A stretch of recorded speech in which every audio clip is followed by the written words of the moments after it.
Hello, everyone. This is JD Calderon, and this is Indy Comics Explained. And it's been a while, but I haven't done a one-on-one in a while. So here we go. I got a new guest. His name is Tom.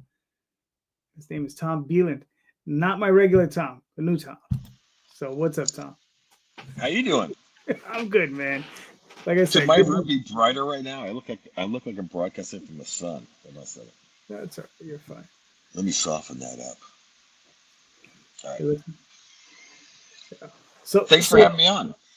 listen. I thank you for coming on. Like I said, it's been a while since I've done one of these, so I'm probably gonna be a little rusty. I'm so used to doing a panel discussion with a bunch of different heads, and we're all screaming at each other. And I haven't done one in ages either. oh yeah, Uh, yeah, it's been a while for me too. And I'm getting over a head cold, so I have got this annoying machine gun cough that I've been having for like a week. For people going through a cough like that with a tickly cough, mm, uh, I'm using Halls. These there you things I go. found today, and they are miracle workers. They shut down coughs.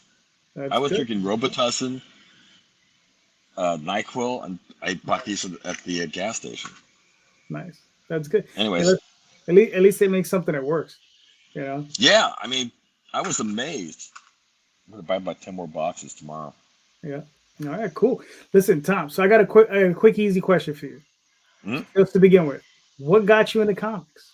We were just My talking. dad, my dad drew when I was a kid. He would, we would go. This would be like late '60s, and we lived in Napa, and it was a farming town back then. There were no wineries and grapes Mm, and famous stuff. It was just agricultural. But my dad found this place and loved it. We moved there, and he could always doodle. And when we go to Woolworths, we get like a grilled cheese and French fries and a Coke. And it was my chance to hang out with my dad. There were five boys and one girl in the family, so you got to find your way in there. And he would take the check and flip it over, and it was always blank on the back, that manila paper.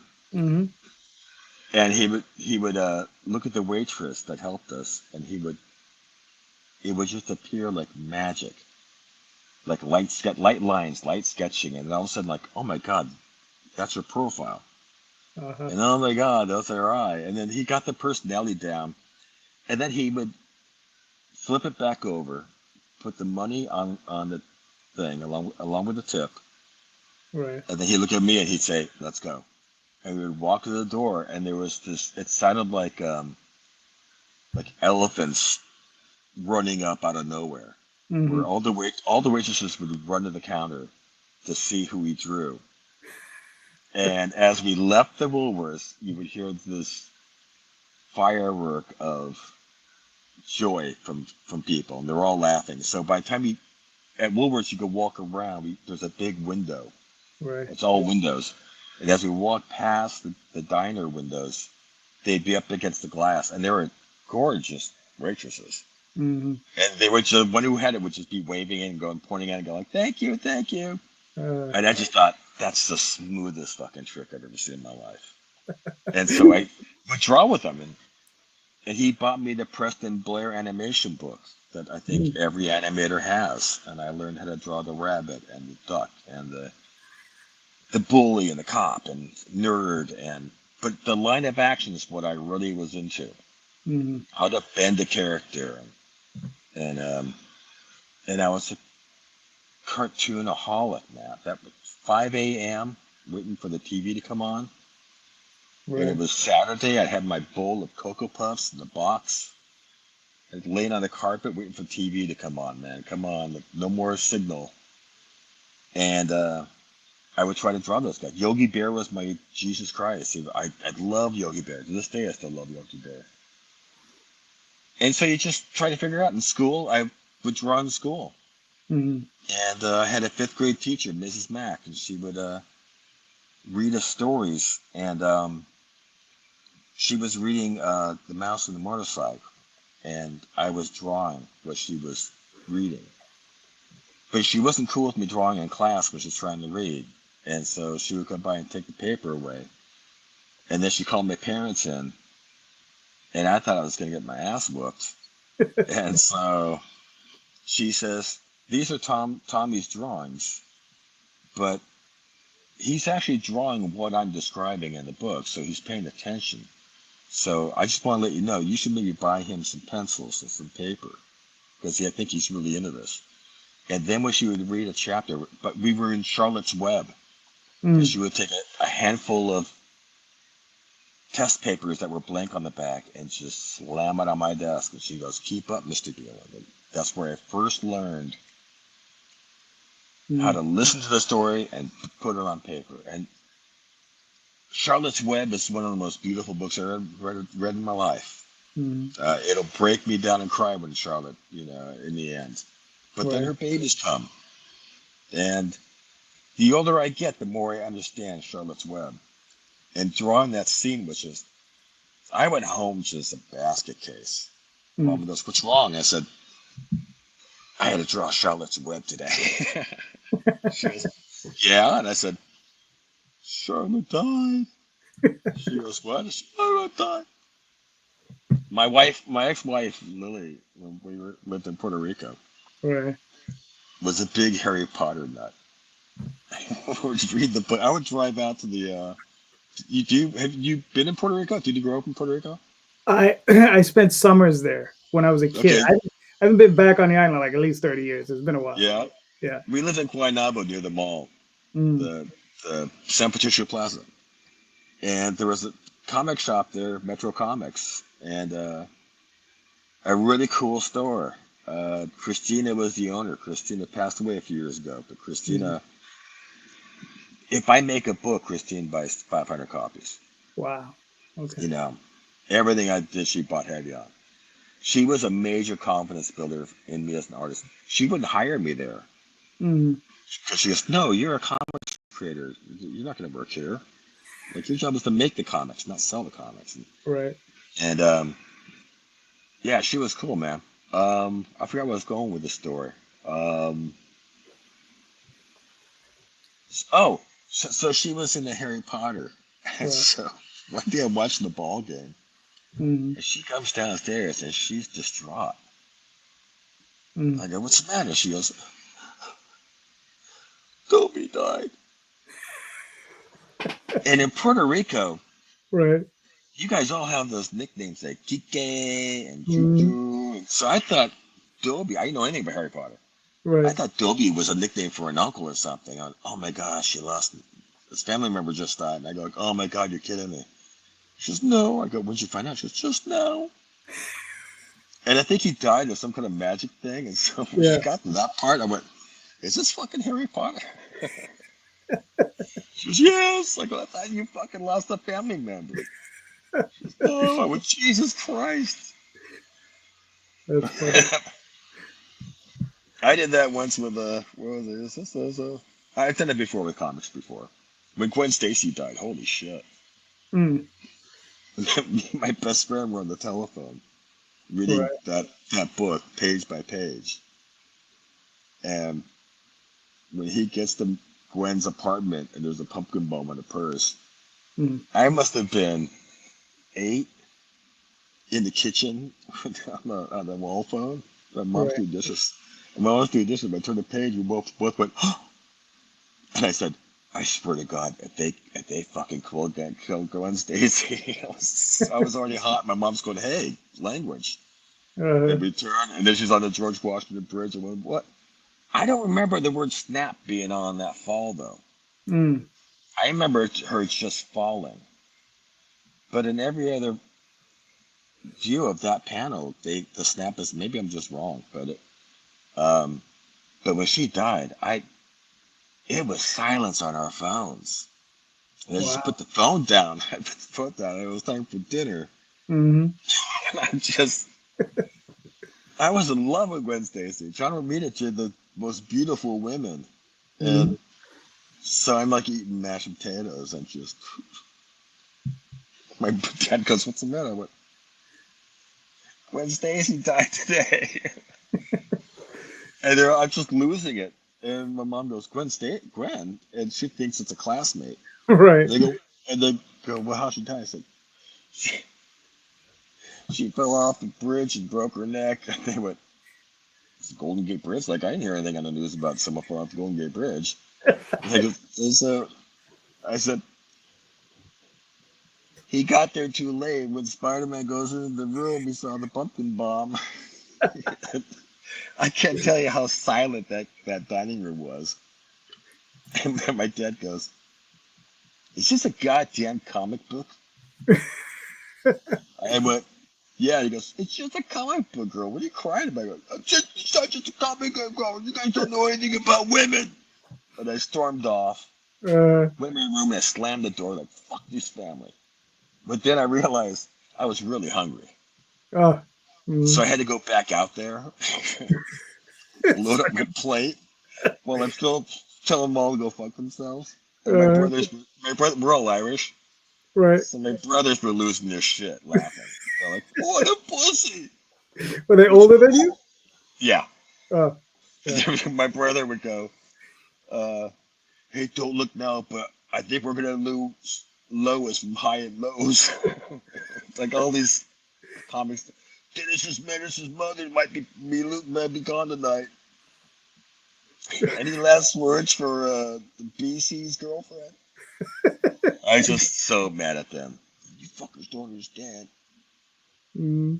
And yeah, I've always been that. And so I've always had teachers who kind of saw it in me and said, hey, I'm not going to hold you back on this. Like my art teacher didn't really understand comics.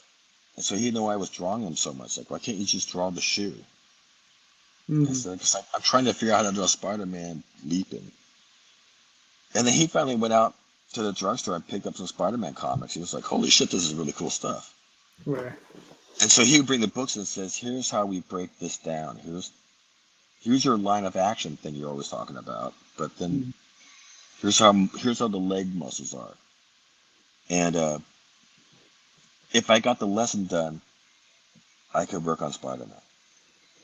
And so I learned to work really fast. Like my assignments got done really quick.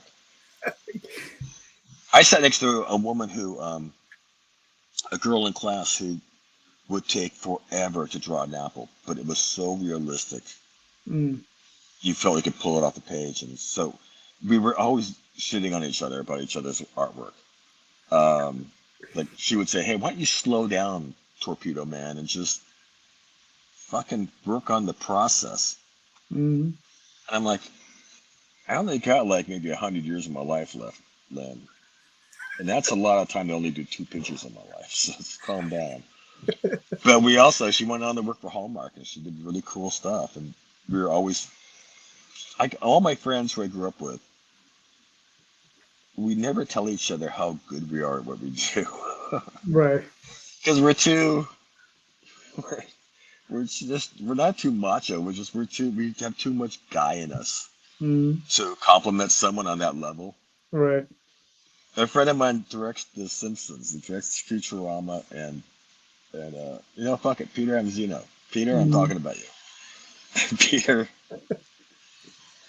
took me out. He took me out to dinner because he wanted to buy the rights to Chupacabra to animate. Right. But they were already taken. And I was like, you want my stuff? He'll never know how amazing that compliment was. That he was interested because he wanted to do something different. He's been on the Matt Groening thing. He wants to do another thing real quick. The fact that he even thought about my stuff, I've known him since I was in junior high school. Wow. That's it's different from some stranger from animated knuckleheads company coming to talk about your work. This is a dude who grew up with you. So yeah, I was really but we were at a Mexican restaurant. I said, dude, if this is corporate money, take me out to Starks. Take me out to a steakhouse. Come on. Right. If you're gonna take me to the prom, take me to the prom. Yeah. How long have you been in comics? I first self-published in 1992. Yeah. So I was Did you know what you were doing? No. I was 19. Yeah, I didn't know. I mean, dude, I was 38. I didn't know shit. yeah, I was 19, and I was working with the artists that I was working with. They were all 15, 16 years old. We were all kids, Yeah, and because I met, nothing cooler though, huh? yeah, I mean, I was, I live in New York City, so we have the School of Visual Arts and the High Right. School of Art and Design. So I went to automotive high school, right, which absolutely turned me off to cars forever. Yeah. Uh, so Why? it just the whole grease monkey. I just couldn't do it. It was just Yeah. I would just get dirty, and I was just like, nah, nope, couldn't do I it. miss you guys though. Yeah, There's fewer and fewer of you guys out there now. You know, yeah, yeah, of motorheads and gearheads. yeah. No. But a buddy of mine who I grew up with, he went to art and design. He was an artist because Yeah. I was a burgeoning artist writer, and then once I saw his artwork, I figured I could stop drawing because he was just so far beyond what I was doing. I was like, yeah, I could just stop here and just keep writing, and I just became a Did writer. you thumbnail? Did you include thumbnails in your No, stuff? Like, no. okay, At one point, it just became because I would see it in my head and I would just write it down, yeah, and it was just like, okay, boom, boom, boom, boom. And then I also work, pretty like obviously I'm still self-publishing. So the way I work with my artists is I write a scene and I give them facial expressions and I'll give dialogue and I'll give okay. context and I'll give scene. But I let them do the breakdowns of the pages. So however they And want to break it they down. send you the thumbnails and go, here's where I'm going with this. No, I let them do it because what it is every single time I try to do that, I never get back. Like Yeah, yeah, when I was I don't know in the '90s, me and a buddy of mine, Matthew, we did a book called Tenchi Muyu for P Anime. It was like some anime thing, and I would turn in 24-page scripts to the editors, right? Because that's what they wanted. That's what I was yeah. contracted for. So I was like, here's the script. Matthew would get the script, and then he would turn in the 32-page comic because he would want do a splash page, a double Yeah, splash page here, this, that, and the other thing. And I was just like, but it was the same story. It didn't not like he sure. changed anything. And then the editors had to pay me for an extra 8 pages. So I was like, all right, I can live with that. So it worked. When I was with I got to do Fantastic Four, Mm-hmm. and it was with Juan Doe was the artist. Puerto, we wanted all Puerto Ricans on this book. Right. So Alejandro Arbona was the editor, and he's Puerto Rican. And Juan Doe, who's actually his real name's Kenny, Mm-hmm. he's Puerto Rican. I'm not, but I'm like adopted. I'm You like a were enough. rescue dog who ended up Mhm. on the island. Um, but I remember the way Kenny works, the way Juan works, is that I would draw the whole book out in my style, like I was going to make this book in ballpoint pen, and the sketchbook was always my first. So it takes me a while to get a. You're not going to get a script from me right away because I'm going Right. to draw, and once I get doodling, I'm into it. Um, and then I used the drawings to write my script, and I was doing pretty detailed scripts. Mm-hmm. And then when it comes to fight scenes, I would say pages 8 to 11 fight scene, go for it. Go ahead and draw your tossing a building on them. Right. And I apologize for the coughing. Oh, that's fine. um, uh, and then he would send back these roughs. Oh, I hate this so bad. But when I got his roughs back, it was like stick figure thing. I don't think it was really weird. There was Mm-hmm. no there was no sense. And then Alejandro said, "Oh yeah, he he works on computer, and so Mm-hmm. you're not gonna see a lot of his stuff yet." And I was like, "Computer guy, come on!" And then I got some sample pages, and it's a page where Ben has a suitcase on the bed, Right. and he's closing a suitcase. He's going to Puerto Rico. He goes on vacation every year. Mm-hmm. He doesn't tell him where he's going. And after enough of this, Johnny's curious. Like, where the hell does he go? So they decide to tail him. And when they get to Puerto Rico, it turns out they have this major fiesta, like the San Sebastian Festival, in Right. his honor. Because he looks like El Moro. And they call him El Morito. Uh-huh. And he's just a king. And he's living it up. Loves it. The minute he sees them, it's like seeing your family. There it is. Yeah. It's like when your family shows up at the coolest party you're at, and you're going, dudes, don't do this to me. And we had some cool moments. We did 3 books all together on the Fantastic Four going to Puerto Rico. Nice. And one was San Juan, and we did the first one's almost like a tourism book. Right. Because we covered El Yunque, we asked the governor if he wanted to be in this book. Nice.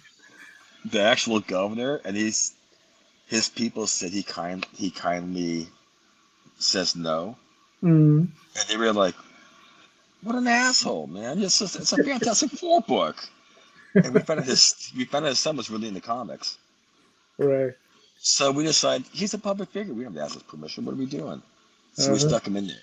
Because our feeling was, or my feeling especially was, I'm not going to tell you this book takes place in Puerto Rico. Right. And it's just bullshit you inside. There was someone once did a book that took place in Napa. Mm-hmm. And I was excited. I bought the book. When I got home, there wasn't a single vineyard. There was nothing. It's just using the name. Right. So I remember telling Kenny, we got to get this shit right. And we used the firehouse in Ponce. Mm-hmm. He drew that. We drew the phosphorescent bay. That was in Vieques. We covered the Vieques Navy thing in that book. Mm-hmm. I got to use Diablo. I got to use Mole Man. I got to use... And we went to Ponce in the 3rd book, and when as they're flying into Ponce, they see the letters. And Sue says, well, someone thinks highly of themselves. And we just had these little jokes that only Boricos were going to understand. And when that book came out, we were at San Francisco Plaza up in the food court upstairs. Mm-hmm. We were all hoping that just our family would show up. It wasn't going to be a long day. Right. Christine comes up, she gets us. We go down the escalator. That fucking line went around the mall. Mm. Across the bank, all the way around the Caribbean Cinema. And we were signing books till midnight. Wow. People bringing us food. Mm-hmm. They brought us pizza. Someone brought me mofongo. That's the thing to bring. I was going to have a character in Chica Comic called Mr. Mofongo because we passed a restaurant called Mr. Mofongo. Uh-huh. And I was going to have this dude like Clayface who was all mofongo. It was my first book, the one I did where I didn't know anything about comics, I did this book called True Story, Swear to God. Mm-hmm. About how I met Lily. We met at Disney World. My newspaper sent me there on an assignment, and we were covering the Animal Kingdom opening. And it was the last night there, and we were both going to see Stevie Wonder. We ended up at this bus stop, and I said, wow, the bus is running late. She goes, yeah, it is. And so we talked. It's one of those things where you don't quite leave, you know? You go, let's see where this is going. And so we hung out all night. Mm-hmm. And exchanged emails. And she went to Puerto Rico. I went back to California. And then I flew there to see her. She flew out to see me. And I wrote the whole first issue of that book, the one called Magic. That's 64 pages. I thumbnailed, and they were detailed thumbnails, and wrote it on the airplane home from Orlando to San Francisco. Nice. And the lady sitting next to me when we landed said, "I wanted to ask you what you were doing, but you were going so fast. I didn't want to interrupt you." But Mm, she said it was like those cartoons where they take a brush and go and it does the right. whole scene. And then I took those sketches. I've never made a comic before, so I decided, let me see if I can actually make this. And I bought the boards and and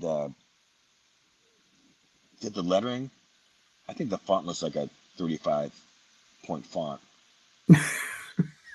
but there was a lot of heart on it because Mm, it's a romance in real time. Like as I'm making it, I am deeply amazed at this person I met, and I wrote it and drew it, and then I had all the pages done. So when she came to see me, I surprised her by saying, "Look what I made." And she went off and read the pages. And she came back and she says, "This is like insanely romantic." mm, And then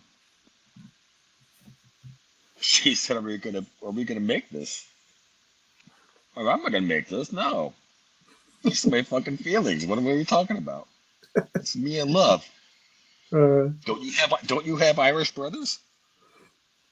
Like I could just hear them going, "So fucking gay. You in love? What are you in love? Oh look, our little brother's in love. You're so sad she's leaving." Like, they just tell you what's honest and what you mm, can't say they're lying, but the way they say it to you is so.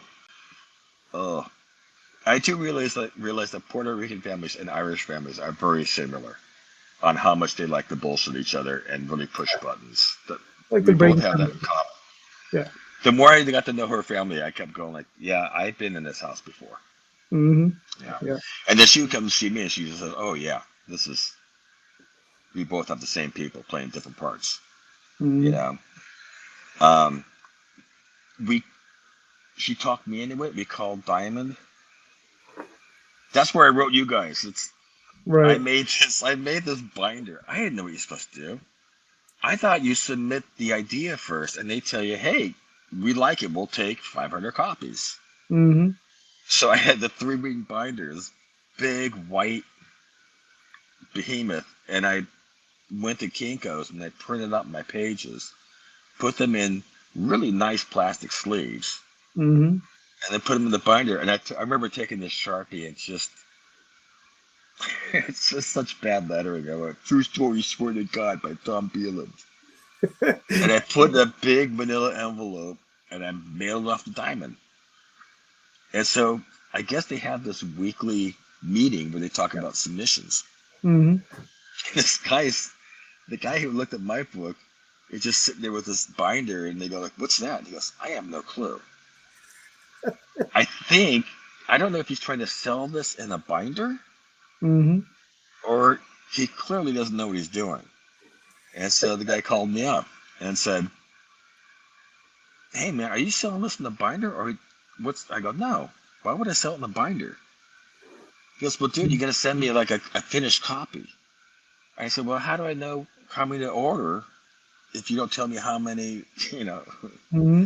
don't you make the order first and I supply the books?" He goes, "No." He says, people usually make like 1,500 copies at first. I looked at Lily and I said, "We don't know 1,500 people to give this to. If we have a wedding and this is a gift for everybody." Right. And so, God bless her. She said, "Hey, I don't care. Let's do it." Mm, Her whole career is based on just give it a shot. The worst that can happen is you fail. Who cares? right. And I have anxiety and depression. I said, I'll tell you what happens if you fail. I'll give you details of how it's called emotional Uh, depression and it's crushing. But yeah. why not? And so we did. We sold 720, but if you pour your heart and soul into something, you're instantly defensive. Mm-hmm. The last thing I want to do is log on and see, back then you read reviews online, man. That was the Oh thing. yeah, yeah, yeah. And maybe Wizard Magazine, Mm-hmm. or the Comics Journal. And I didn't want to wake up saying, like, what a pussy. all the, all the, I thought they were just going to, like, ream me for being emotional and honest about being in love with this book. Right. But I was very fortunate. They saw where I was going with it. And I didn't, everyone's excited about making book one. It's first Mm-hmm. baby. But you turn around, there's 64 more pages of blank paper there saying, hey, it's my Mm-hmm. turn now. And you go, like, I don't even know what to say to you, you know? So it would take me about 6 months because she would come out and see me. We'd have an experience and I would write about it. And then I moved. I did this really emotional scene of saying goodbye to my sister in this, on this foggy morning where she didn't think I was going to move. And my sister and I were really tight. Mm-hmm. After I lost my parents in high school to cancer. My dad when I was in 7th grade, my mom when I was in 12th grade. Yeah. And my sister was my mom and dad. She got me through everything. Right. And, but she met her. She met Lily and said, yeah, I can see where this is going. And then she drove me to the Greyhound bus station. And there's this scene where we're sitting in the bus stop, and it's foggy. And oh my God, I was just fucking emotional making that scene. I wish people could just realize how hard we cry on some of those scenes we write, you know? Yeah. And it could be about something that was just beautiful too. Like I write about how she defended me uh, during that Vegas crisis. It got pretty intense, and I was doing cartoons about it. Um, and I was walking. I was trying to get home. We lived in Old San Juan down by the docks, and I was passing the Banco Popular building, and there Right. was a major protest going on there. Mm. And I was passing by this restaurant with these big windows, and this guy comes up, and he's wearing the flag bandana. And we make eye contact, and I was gonna nod my head like, "Hey," and he just spits on me, Oh. and I've never been spit on in my life. Right. Uh, and I remember just standing there, and I looked in the window, and people were just staring at me, going like, "Dude, what happened to you?" And this guy had no idea that I had 20 cartoons Mm-hmm. backing what he was protesting for. Right. And I went home, and it was on my shirt, and I took my shirt off and threw it in the trash. And I was adjusting to living there. Mm. It's not an easy adjustment. The heat, the Huh. humidity. Mm-hmm. I got vampire skin, man. I use mayonnaise and house paint if I'm going outside. Mm-hmm. The humidity was tough. The mosquitoes were eating me alive. I had dengue twice. Oof. Wow. Yeah. But the fucking food's amazing. The music's right on. Mm-hmm. The the parties they throw. And Yeah. she was involved in TV and radio, so it was like the Dick Van Dyke Show when Dick would bring home a couple of celebrities to the house and let's have a party jam, and and so I got to meet really cool musicians and celebrities and stuff through her. But it was equally tough, and I didn't know Spanish, and so it was, Oh yeah. That's. you know, Yeah. No, no, I got you. I'm a little better at it now. But I used to I remember having to practice my conversation. Mm-hmm. The more troubles I had, the more I had empathy for Mexicans living in California who come here and don't know the English, Right. which is way harder than Spanish Mm-hmm. because every word means three things, Yeah. and and tone is a major part of it. Mm-hmm. So I remember I came home and I told her, "Hey, you're living with a celebrity," And she goes, really who? And I said, no, that whenever I'm eating breakfast down at Bombadera, they keep calling me this actor's name, this celebrity's name. And she goes, who? I go, Juan. She goes, Juan who? I go, Provecho. And she goes, you're an idiot. I go, you're not a celebrity. That's buen provecho. That means like bon appetit. She's an independent person. She's not statehood at all. Mhm. And so she would look at me, she goes, which you savages have no phrase for. Uh, And I go, you don't think we have a bon appetit? And she goes, no, I don't think you do. I said, we have the best one. That's universal. She goes, oh, what is it? I said, you just look at the person and you go, hey. And they look at you and they go, hey. I said, but in that hey, that means, oh, what a wonderful meal. What a mhm. wonderful family. Enjoy yourself. So she went downtown and she saw some gringos having breakfast. And she walked by and she looked at the guy. And she said, hey. And he went, hey, right back. And she goes, oh, my God, he's right. That's their bon appetit. Nice. I did an issue on 9/11. That was our Mhm. engagement issue. Uh, I wanted to hang I wanted to hang my flag outside. And she didn't want that flag hanging because she's pro-independence. Like, what Mhm. will they say? Right. And I was like, well, fuck you, man. It was my country. I go, you guys put the flag on everything. I was surprised our fucking mayonnaise doesn't have a flag on it. Everything is, I see Puerto Ricans whip up flags faster than anything I've ever seen in my life. It's like the Old West. They just go, Mhm. boom. And when you think you've seen enough, you see a dude walking around in a complete tuxedo made out of the flags. And my sister-in-law got involved, and she said, "Why don't you just hang out both flags, you idiots?" And Mhm. so we agreed to do that. But at the same time, I'm trying to ask her to marry me. And I took I was gonna make a cartoon, and on the final panel was me proposing to her. I was gonna take her to our favorite restaurant, Right. Al Dente, in Old San Juan.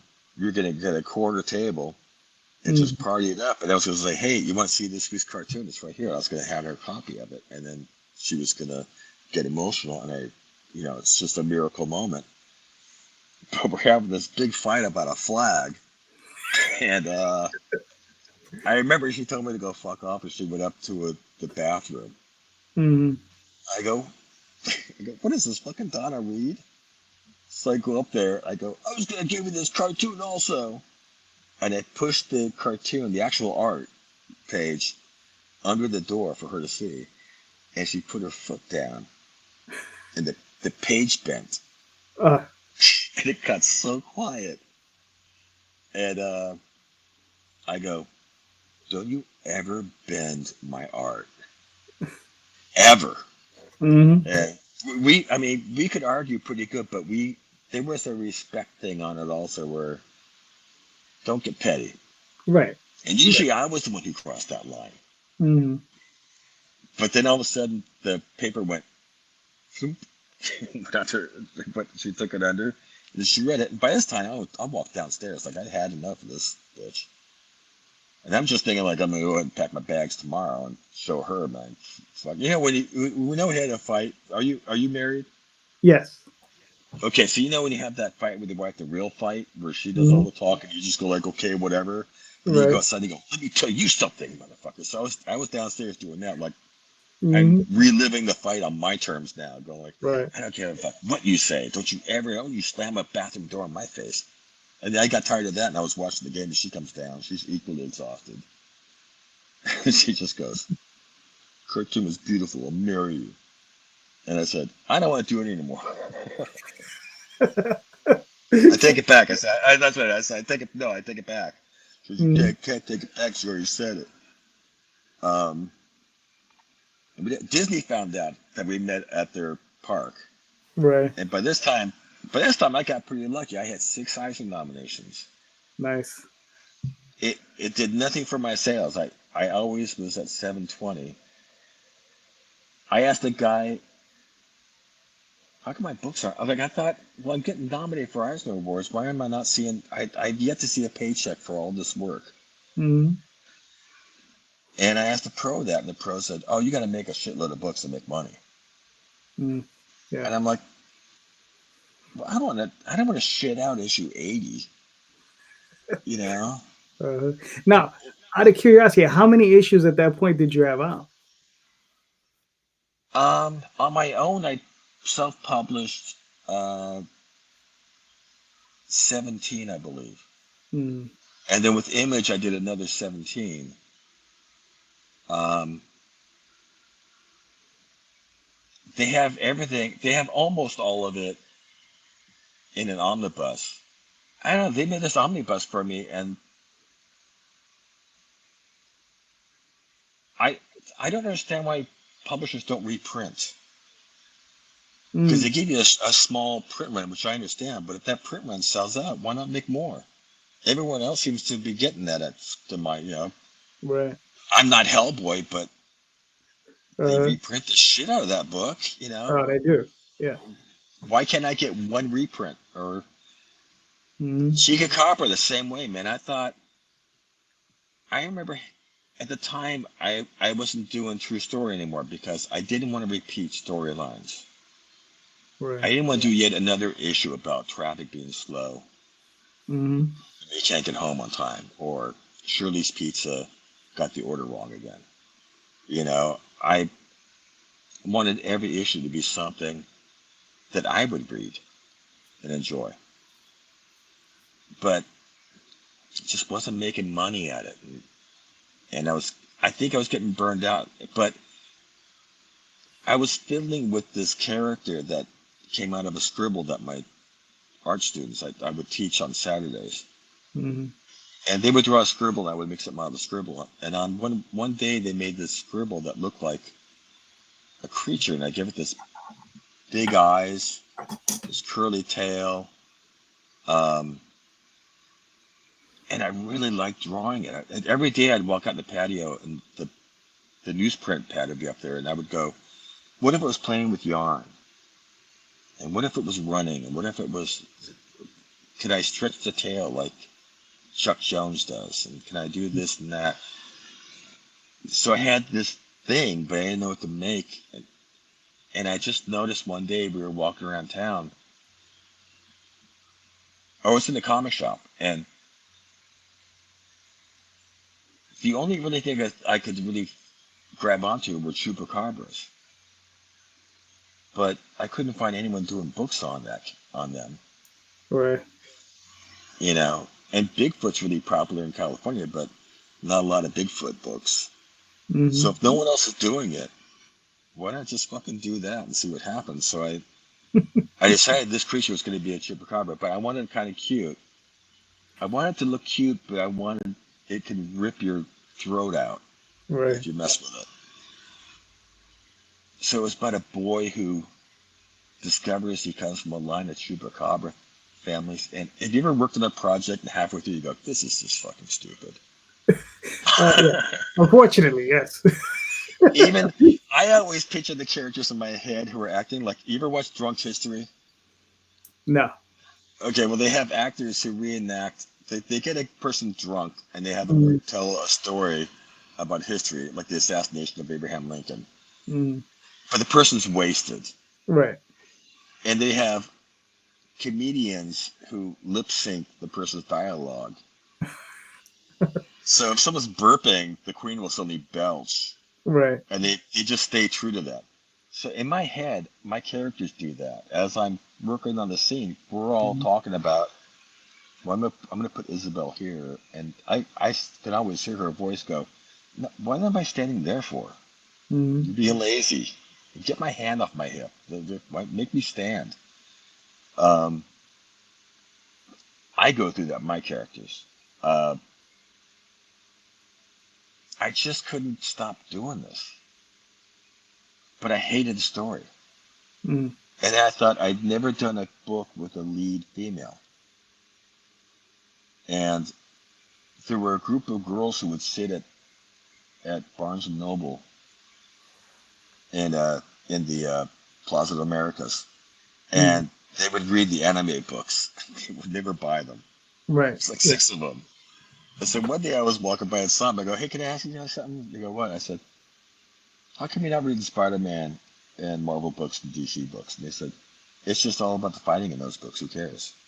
Hmm. We want to see relationships. And so I go, okay. So I went home and I made this list saying she doesn't have to be saved by anyone but herself. And then it was the fight's not the thing. And the third one was if she's gonna be badass, you gotta make her badass. And if she gets Hmm. hurt, she gets hurt. It's, I always thought it was weird that the female superheroes never have a cut or a bruise on them, in the Right. books. So I started working on her character, and I decided that her father got shot in a carjacking, and so both these creatures are broken souls. She scales down the side of El Morro because they heard about that there were laboratories underneath El Morro. There was this whole Hmm. city under there. Right. And she happens to find the opening and goes in and falls into this chamber. And there in the chamber is this glass tube with this black swirly thing going around. Hmm. And she goes up to the glass and they make eye contact. And they both have the same tragedies happen to them in their lives. And this boulder comes down and hits the glass and it goes into her body. So whenever she's threatened, this creature takes over. She Right. becomes this creature. And there's a scene where she's looking at a telephone pole and it's just lathered with missing pet posters. Have you seen my cat? Have you seen my dog? Don't need me, pedo. And she looks at this one poster and she realizes, I know what that animal tastes like. In the back of her throat, like Hmm. I think she's eating all the pets. So she has to tell it, leave the pets alone. I'll feed you. Right. We'll find some. But man, I've never done world building before, man. I had to come up with some co-stars, Hmm. what their stories were about. The uncle is a chef he was going to be her Aunt May. That you got Right. to have that person who says, "Hey, look, I'm not for this, but I believe in you." And then the friends she hangs out with. The opening scene that this guy named Angel takes this bug that she has, this pet rhino beetle that she was Hmm. showing off at school. He asks if he can hold it, and she gives it to him. He goes, "Oh, this is pretty cool." And then he just drops it to the ground and steps on it, kills it.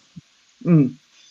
It's just such a couple blobs of ink on the page, Right. but that panel, people were pissed at that. But people who read the book said, "Oh, when he killed the bug."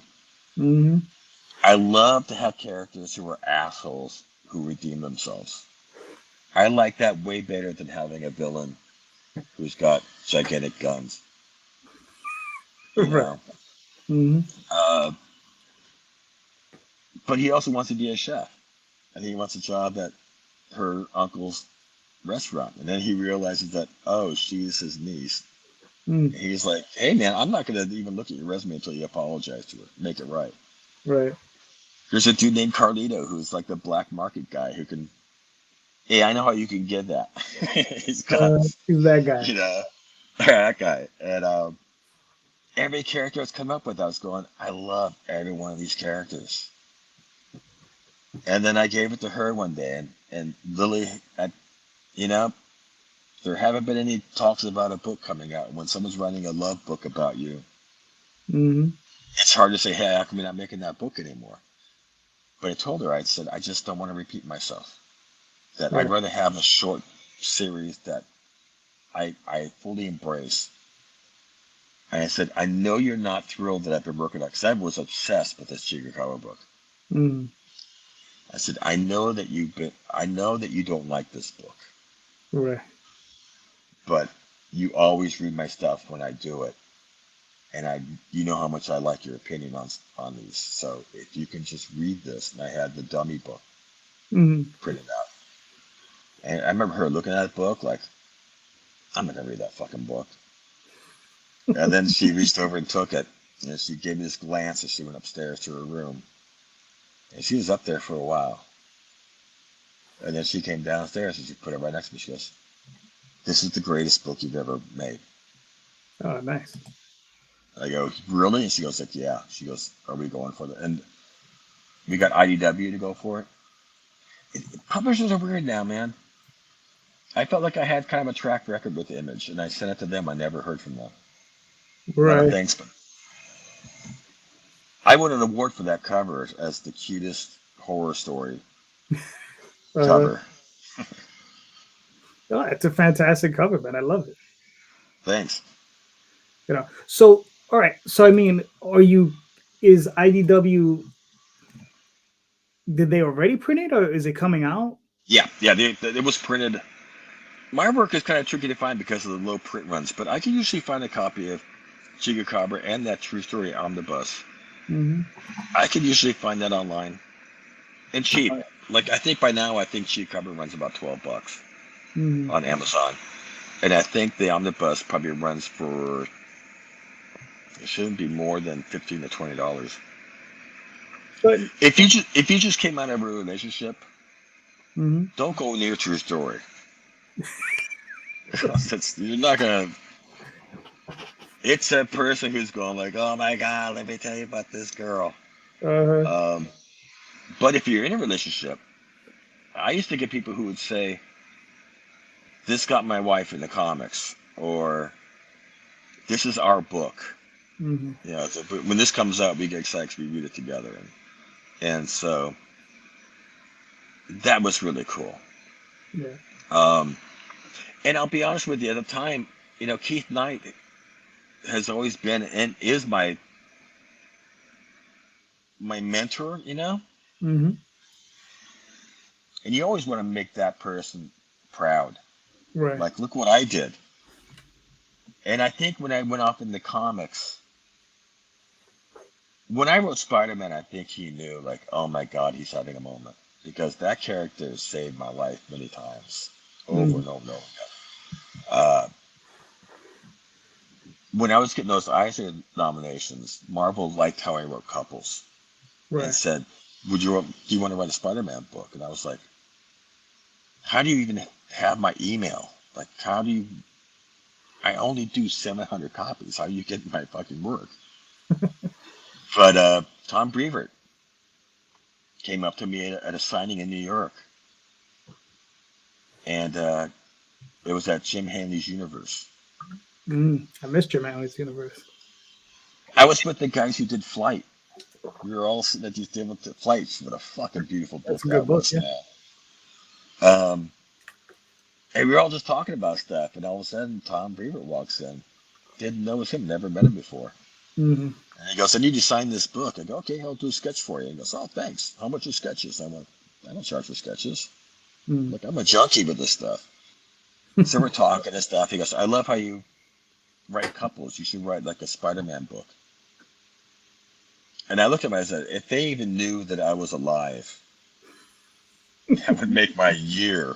Right. Because, and he says, well, you never know, man. And so he goes, "Thanks for the sign and the sketch, man. It's beautiful." I go, "Thank you." I go, "Thanks for reading it." And he put a card face down, a business card face down, slid it over to me with two fingers, and he says, "Why don't you give me a call on Monday?" And he walked out. The flight dudes knew who he was. Right. And my wife is showing her aunts who had never been in a comic shop before, like, "Oh my God, this is so cool." Mm-hmm. And I flipped it over and there's a Romita Spider-Man on the Mm-hmm. card. And it says Marvel Comics, Tom Brevoort. And I was just, what? Everything slow. I remember everything slowing down. And then she looks at me and I'm just staring at this thing. And I remember her going, "Tom, is everything okay?"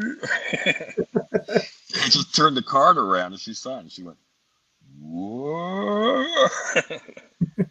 And I looked at the guys from Flight and they were like, "What?" Nice. Yeah, it was surreal. It was so slow motion. And then it snapped back.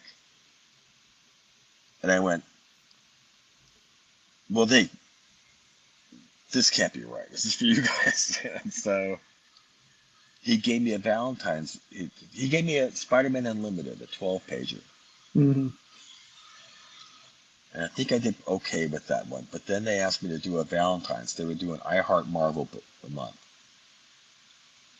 And all I knew was that they were going to do a series of books that were couples. Mm-hmm. And,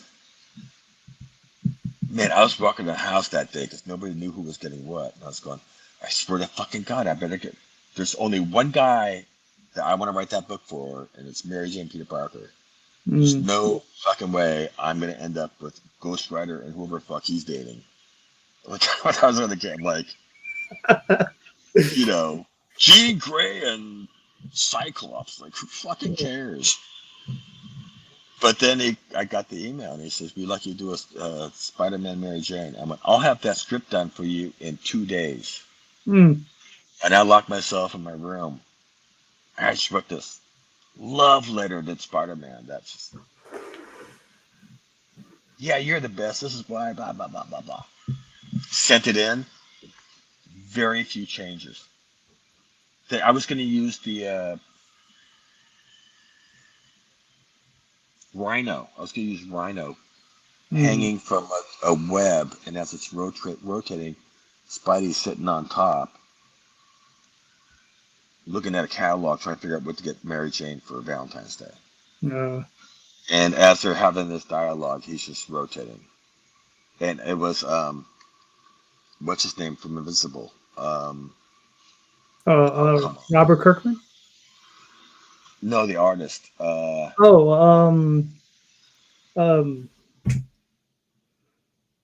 Corey Walker.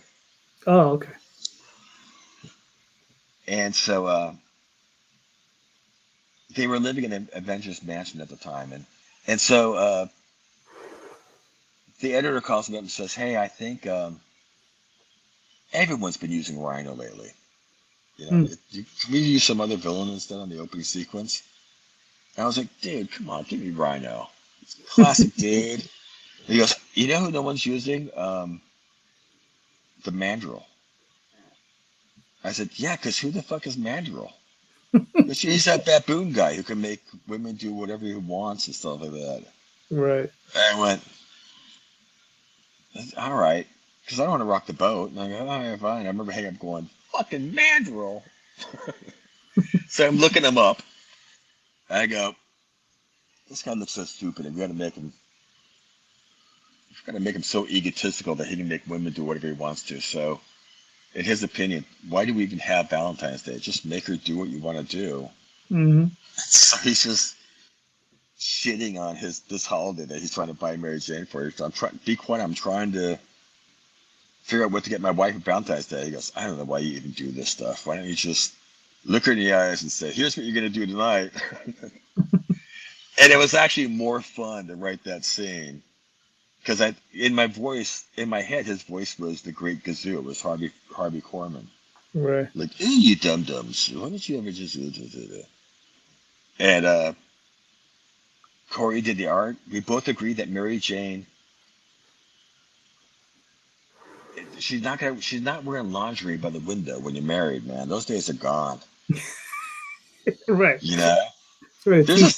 When McFarlane's going, like, he looks real depressed. I know what I'll do. I'll flash him my titties. He's like, no, he's been with you too long for that to work. Mm-hmm. Peter would say, hey, I appreciate it. Right. But put your top on. Let's go get some tacos. Mm-hmm. So she was going to be in sweats and sweatshirts, and just like whatever wives like to wear in the house for comfort, you know? Yeah. And we got the cover back. The cover was a different artist who put her in this little manga tennis schoolgirl's outfit. It's just you work so hard and making sure Mary Jane's treated okay, and then on the cover, there she is showing her ass off, going yippee skippy. Yeah.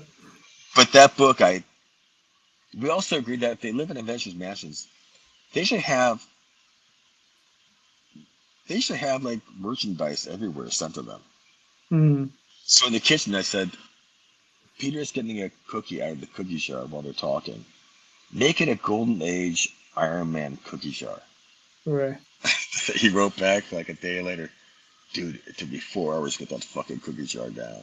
And he goes, that now I wish they would make the cookie jar so I could have one. I said, like, I know, it would be cool if we got swag of what we're Mm-hmm. designing.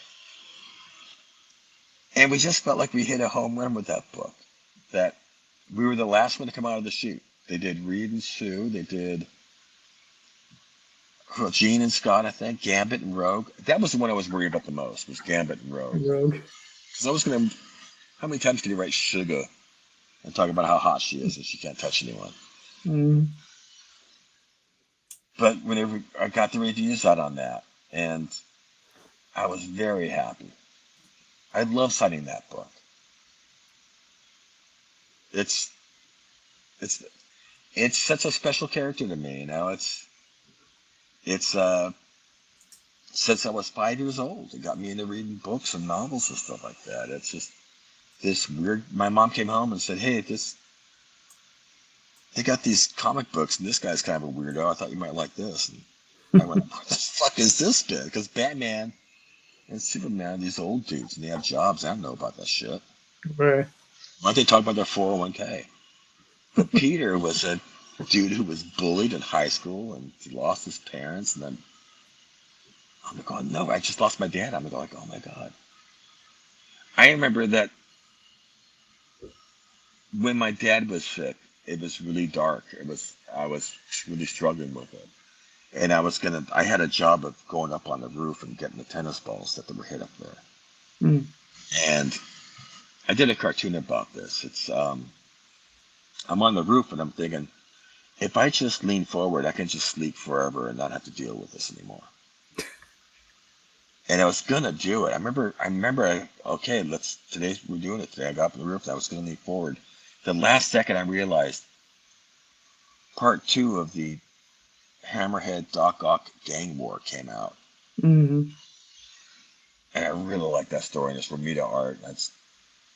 I think Team Up also. But let's come back tomorrow and kill myself because I want to read this first. First, yeah. Down the roof. And my principal happened to be walking by, and he was this really cool dude named Austin Kelly. How's it going, Tommy? And I tossed him the keys, and I said, I don't think I should do this job anymore. They go, what job? And he was aware of my situation. Mm-hmm. I go, going up on the roof and getting tennis balls. He goes, oh, no. No. Are you okay? And I went, yeah, I'm gonna go read some Spider-Man. And so he goes, all right, you go do that, man. Thanks for giving me the keys. I go, okay.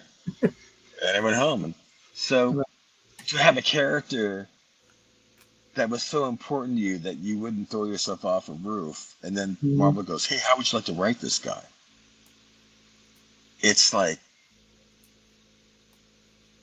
hey, we're doing another Bible, and Jesus wants you to knock out a parable or two, and you're going, fuck yeah, I've been waiting all my life for this moment. I wasn't intimidated at all. I was more intimidated by Fantastic Four because as much as I love that book too, I'm not smart like Reed, you know? But Spider-Man, Mm. oh, that's my guy. It's funny because he's just ink on a page, you know? Right. But it's my guy, you know? I still to this day, I can't believe I got books with my name on it, you know? So how many issues did you do for Marvel? We did 3 Fantastic Four books. Mm-hmm. I think I want to do another one too. Um, two Spider-Man books. I think I did Unlimited. I did Web of Romance was the Valentine's book. Boy, if you want to do something fun, if you have a wife or a girlfriend or any spouse who doesn't read comics too much, but knows about maybe likes the movies, Right. hunt that book down. It's a cool little thing that you'll see them kind of really get into that book. Um, it's just all about how much he loves Mary Jane. There's a scene where Tony Stark is talking to Mary, talking to her about, hey, you know what? I got like all these Iron Man armors over here. If you want, I give it to her. and talk about how I designed them. It's a lot of science.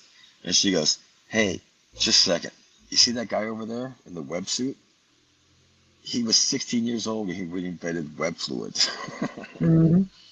There's no armor you got back there that's ever going to make me interested in anything. Right. That's my dude. And he talks in the shower. He's taking a shower and he says, I felt like with Gwen, I had to protect her from everything. Mm. And it was, I don't know how long I could keep doing that without it just breaking me down. As much as I loved her, she's my first love, but I met Mary Jane and she beat up her drunken father. Mm. And she took on that guy who was stalking her. And she's like, I don't have to worry about protecting her. And that when you don't have to worry about being someone's constant protector, you can focus on being someone's partner and be yourself. And so even though I grew up as a Gwen Stacy fan, as I wrote that, I realized, this is a better fit, Mary Jane. Do you know Gary Conway, when he had to write that book, he was 18. His first gig, I'm like, welcome to Marvel, you got to kill Gwen Stacy. That's rough. And they felt that sales were lacking. Right. And they needed to do something drastic. And so someone had to die. Originally, it was going to be Aunt May because she's 1,000 years old. Mm. She's going to have 2 heart attacks. Yeah. But Romita stepped in and said, no, that's his conscience. That's his Jiminy Cricket. You can't get rid of that. Mm. Like, so he goes, he can always get another girlfriend. It's always more of those. Yeah. I once emailed him because I was doing the wedding issue for True Story. And by this point, my art was sailing. Mm-hmm. The first issue looks like old Simpsons, Right. I'm not sure how these people are yet. I'm not. But by the time I got the image, my stuff was tight. And we went to the Big Apple, we went to New York. I think I wrote about the Tom Brevoort thing. Mm-hmm. And the amount of cross-hatching I knocked out was, I look at it now, I go, shit. That's no cocaine involved, just sitting in a Starbucks, just, Right. no one giving a shit about what you're making. And yet, it's weird. It's such a, when you do all of it, when you do the story, the art, the inking, the lettering, Mm-hmm. I related to Tom Hanks in Castaway because I didn't feel like that living in Puerto Rico, but I felt like that making comics. Right. That was just me. And holy cow, if I can't do lettering, then I can't make a book. And if I can't, because I couldn't just let someone else jump on board with that book. Mm-hmm. Yeah. But God, when you have a book come out, it's just the greatest thing. Yeah. I didn't want to go to Metro Comics that day when True Story came out. She goes, what do you mean? Why aren't you going over there? I said, because I don't want to walk over there and watch him take and go, gay, put it back in the thing. Because I had no confidence that people were going to like this. It was black and white, Right. romance, comedy, no guns, no explosions, no villains. It's going to totally suck dick. And I didn't want to go watch my kid get beaten up at school. So she goes, well, let's at least go get dinner and celebrate. Mm-hmm. Like, all right, so we're going to go to Al Dente. And we lived on Luis Figueroa Avenue near the TV station. Gotcha. I So, know. Yeah. oh, okay. So we were going to get on the highway to go to San Juan. And instead, she went to the mall. And she parked in front of the mall. She goes, get out and go see your kid. Nice. So I walked in there, and Christine said, they're gone. Every copy. 300 copies of it. Nice. And she goes, when's the next one coming out? I went, what do you mean 300 sold? She goes, they're gone. Because it was popular. And then you start getting emails from people you don't know. That was cool too. They weren't family and friends. They were Mm-hmm. people who put money down. I know what it's like to put money down on a book and have it pay off and go like, oh, bone. Yeah. I was hunting down that book so hard, because I was so in love with it. One of my books about I did one about the Hurricane George, Mm-hmm. and I used a lot of what Jeff Smith did in Bone for that storm scene. Like they're in the bushes, it's all silhouette, but then the lightning Right. flashes and you see all the rat creatures. Mm-hmm. But then there's another panel where it's dark and then the boom from the thunder. Like that extra shadow piece Mm-hmm. times the thunder. I remember reading Bone going, motherfucker, I'm going to write this down. Oh, look at this. He's not using sound effects. So my books, the true story, I don't think has any sound effects other than the thunder and lightning stuff. No action lines. Mm. Yeah, when he's falling down a cliff, you're just seeing the debris hit. Right. And he's bouncing and bouncing. So I was like, no motion lines. Jeff was a profound influence on how I made books. And he was making them himself, and he was doing everything himself. And I was gravitated towards that. I was also Steve Rude Mm-hmm. on Nexus. Yeah. I don't understand Nexus, but it's so fucking beautiful. Yeah. And then he would jump over for DC and do World's Finest, and World's Finest was amazing. Mm-hmm. You know, so people were putting out all this indie stuff seemed to be really big. Terry Moore's doing Strangers in Paradise, and Yeah. there's Bone, and there's there's Love and Rockets is big, and Concrete. And I'm realizing that I think Saga was also starting when Around that yeah, period. yeah. Well, I remember going to the Eisner table, and I didn't want, I was hoping I wouldn't win because I knew I was going to just lose my shit on that stage. It was going to be, I just want to think of my dad. And it was going to be like a long 12-minute set of me Right. crying because I can't gather it once I lose it. And so I'm sitting there, I'm going like, oh my God. Don't lose it. You can't keep it short and sweet. Thank you very much. Get off the stage. Don't lose it. You're not talking about dad up there. You're not talking about Mm. mom. Don't even look at Lily because she was out there with Keith. Keith Knight was in the audience. My friend Peter from The Simpsons was there. We're all losing our shit because I'm even sitting at this table. It Mm-hmm. was, I can't remember who the people were I was up against. But we're all sitting around and this guy goes, yeah, you kind of like look at someone and they look at you and then you start a conversation. Yeah. I look at this old guy and he looks at me and he goes, how are you doing tonight? I said, to be honest, I'm afraid that if I win, I'm going to lose my shit. So I'm kind of hoping I don't win this thing. He goes, well, what do you do? I said, you'd never heard of it.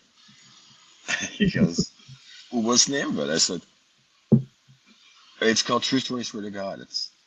And he goes, you're right. I never heard about it. I said, but you're here, right? I go, yeah, I don't know why I'm here, man. Mm-hmm. And we had this talk about publishing comics, about how cool it is and how it's so great to make a book on your terms and hand it off to an audience that you don't know. And it's emotional. He goes, I think you'll do fine if you win. Don't worry about that. It was Will Eisner, who is the guy I was talking to. Yeah. And he goes, well, I gotta give out some awards. He gets something.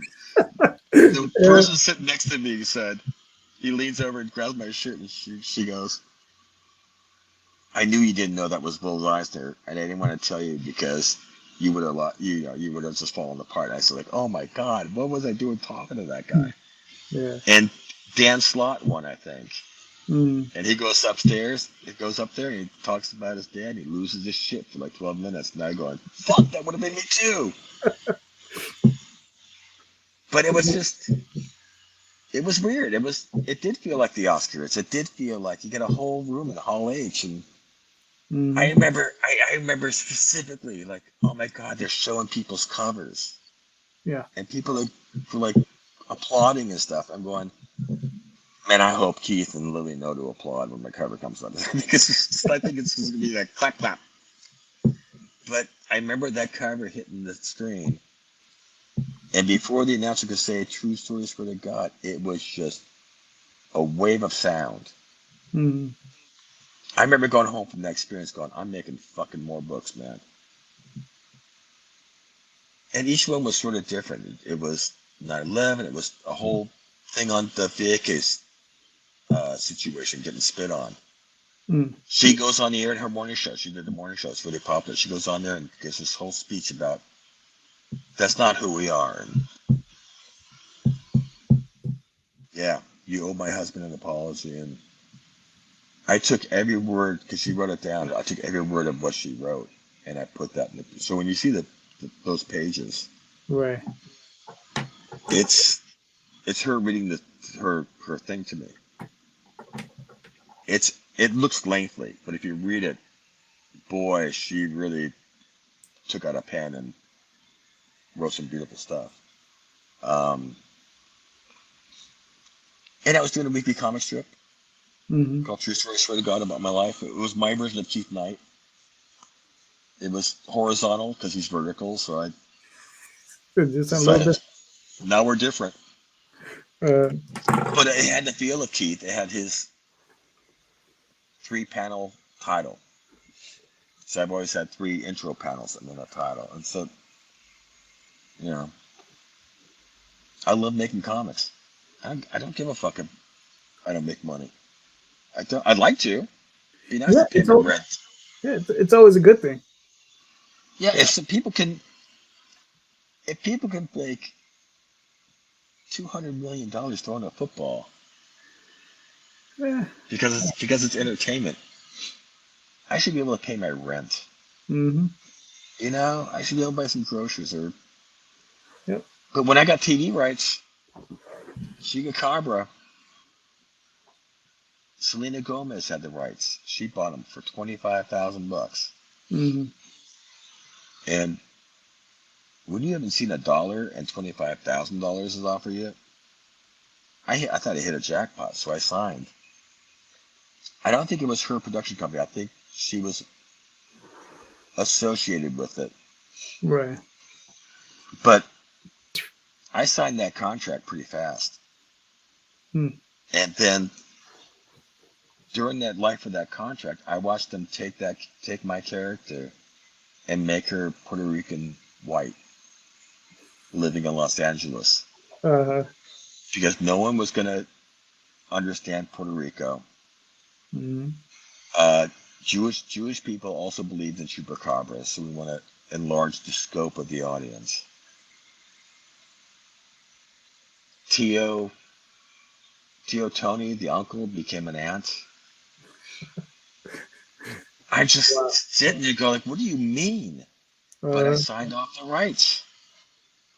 yeah. So when that was finally over, she had 3 projects, and one of them was Only Murders in the Building, so she went with that. But her mother loved that book. Her mother recommended her to do that show. But then there's this other studio came along and said, hey, who has it? And I said, yeah, but this time I knew. I said, you can have it, but here's a list of demands, man. She lives on that island. She's 100% Boricua. If you're going to film it, you need to film it on the island. Mm. And she doesn't get rescued by dudes. It's not like I had a whole list of things. It was like that Chuck Jones list of Roadrunner Right. Coyote things. Mm-hmm. Like he never catches the bird. They always stay on the road. Right. And I had that. She doesn't leave the island. She's da, da, da, da. If you can't write this, get off the boat. Get out of here. And so they just hired 2 writers. Mm-hmm. It's a snail's pace. Ah. How But long I they know had the rights? about I think we're in year 2. Mm. It's a 19-month, no, 26-month contract. and because they were coming out of COVID and then the writer's strike, Right. and so we renegotiated. And I wanted Spanish. I felt Mm. if we did English, it'd be great to be on Netflix, but they're only giving people 2 seasons nowadays. Yeah. We get on Univision, Oh, show you get enough it. blood. Yeah, you get it forever. We're doing 80 seasons of this guy, of Yeah, this yeah. girl, and Mm-hmm. then we go to Netflix and we Mm-hmm. do an ugly. Remember Ugly Betty? Did you ever watch Ugly Betty in Spanish? I never watched it, but I Dude, know the of it. Plaza Las America nearly shut down on Sundays at 7 p.m. because they leave a little note saying, "Ugly Betty, be back in an hour." And I looked at Lily. I go, What's Betty LaFay? And they go, she goes, "Oh, it's a show that's fucking crazy. Everybody's watching it." Mm. And you know she's gonna be hot. There's just waiting, and along the way they create characters that are really funny. Mm. And so when they went to ABC, they thought they were gonna get maybe 3 seasons out of it, Right. but it's on their terms because they have a hit show in Spanish, Mm-hmm. and you can charge up the wazoo. You may get 2 years, but you're gonna pay for those 2 years. And if not, we don't care because we're already on the air. Right. Uh, my nephews in Puerto Rico, two of them uh, came out of college and made a movie called Kasi Kasi. Mm. They Nice. didn't know how to make a movie. They were running up and down the street with a Steadicam to see how it works. Mm. But they made this cute little high school romance thing where a guy is running for class president, so is the girl he's in love with. So he wants to throw the election and have her win. Right. And it's called Kasi Kasi, and then they got bought by HBO Espanol, and they Nice. always run that show. Mm-hmm. I mean, it's again, I had no idea who was reading the book. Uh, I got to meet the guys at Pixar when they were first starting out. They invited a bunch of cartoonists from the Bay Area to come to their studio. Right. I remember they were doing Tin Drum, and I remember walking out of there going, "That baby is scary looking," and because it was all polygons. Uh. Uh, They later used that baby for Toy Story, for instance. The Yeah. baby's on the legs. Looks like, Mm-hmm. that's the baby. I remember we went to Pete Doctor's house, and he collects original artwork from children's books. Mm. But in this living room, he's got this up on the fireplace. He has this big portrait of Pete, his wife, and baby child. It's by Al fucking Hirschfeld, Oh wow. who is one of my. If you ever look at my art, I have very Hirschfeld style curves and stuff. Mm. And my dad adored Hirschfeld. And here's a piece I've never seen before. And it's right in front of me. Mm. And he's got three Ninas in it. And I remember Pete walked in the room going, "Oh yeah, check that out, huh?" And I said like, "Oh my God, this is my Kirby. This is my gateway into learning how to use a brush and how to curve lines." Mm. And he told me all about the experience, how much it cost. And it was amazing.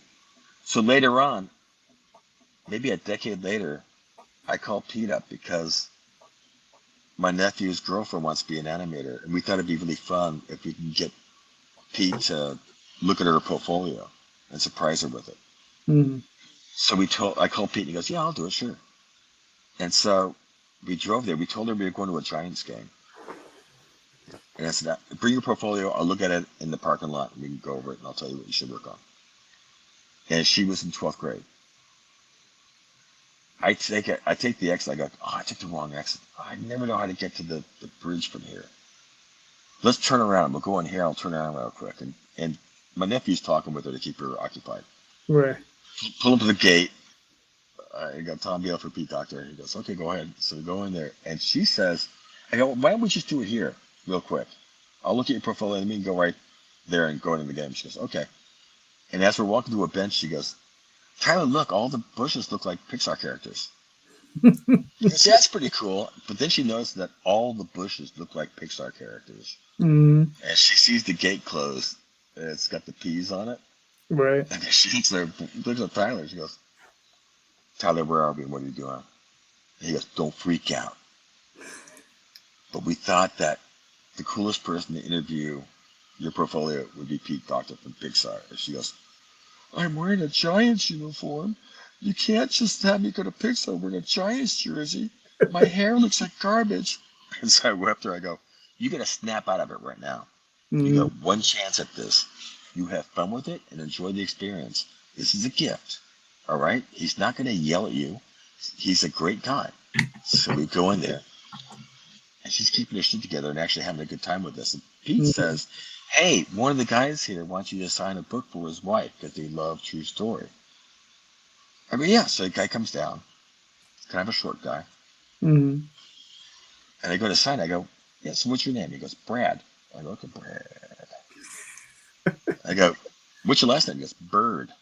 Brad Bird. And I looked at Pete. I go, oh, like the Iron Giant guy. And Pete goes, it is the Iron Giant guy. And he knows that it's my favorite movie of all time.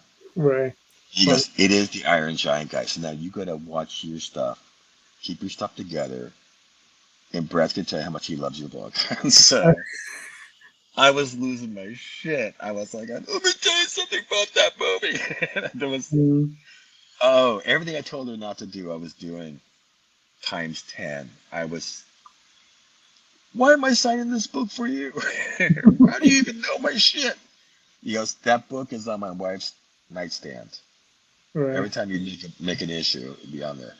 He goes, she kind of misses it though. Where's it been? I said, yeah, I told him how I felt about it. And he goes, yeah, you're right then. It's not up to them. It's up to you. Okay, yeah. And so he goes, unlike Mr. Toy Story 94 over here. He also said, you want to see something cool? We're working on you're a big Marvel guy, right? I go, yeah, I guess we're making the coolest Fantastic Four movie you've ever seen. I go, really? He goes, yeah, we're doing we're going over a scene right now. You want to jump in? And I go, yeah. So you go in there, and now I'm with my nephew's girlfriend, and it's like there's two little girls at a Beatles concert. I'm going, can you believe this shit's happening? And it was a scene where Mom's the boat, Dak's the motor, and Violet, I think, is creating the force to go faster. But they're going towards the island. That ship blew up. So I remember there's a table, and like the writers are, one guy's laying on the table to be the boat, and they're acting the scene out while they're pointing out the storyboards. So whenever I see The Incredibles, that scene pulls me out of it instantly. Because I only see the writers on a table at that point. Right. And they're doing a dialogue, and it's cool.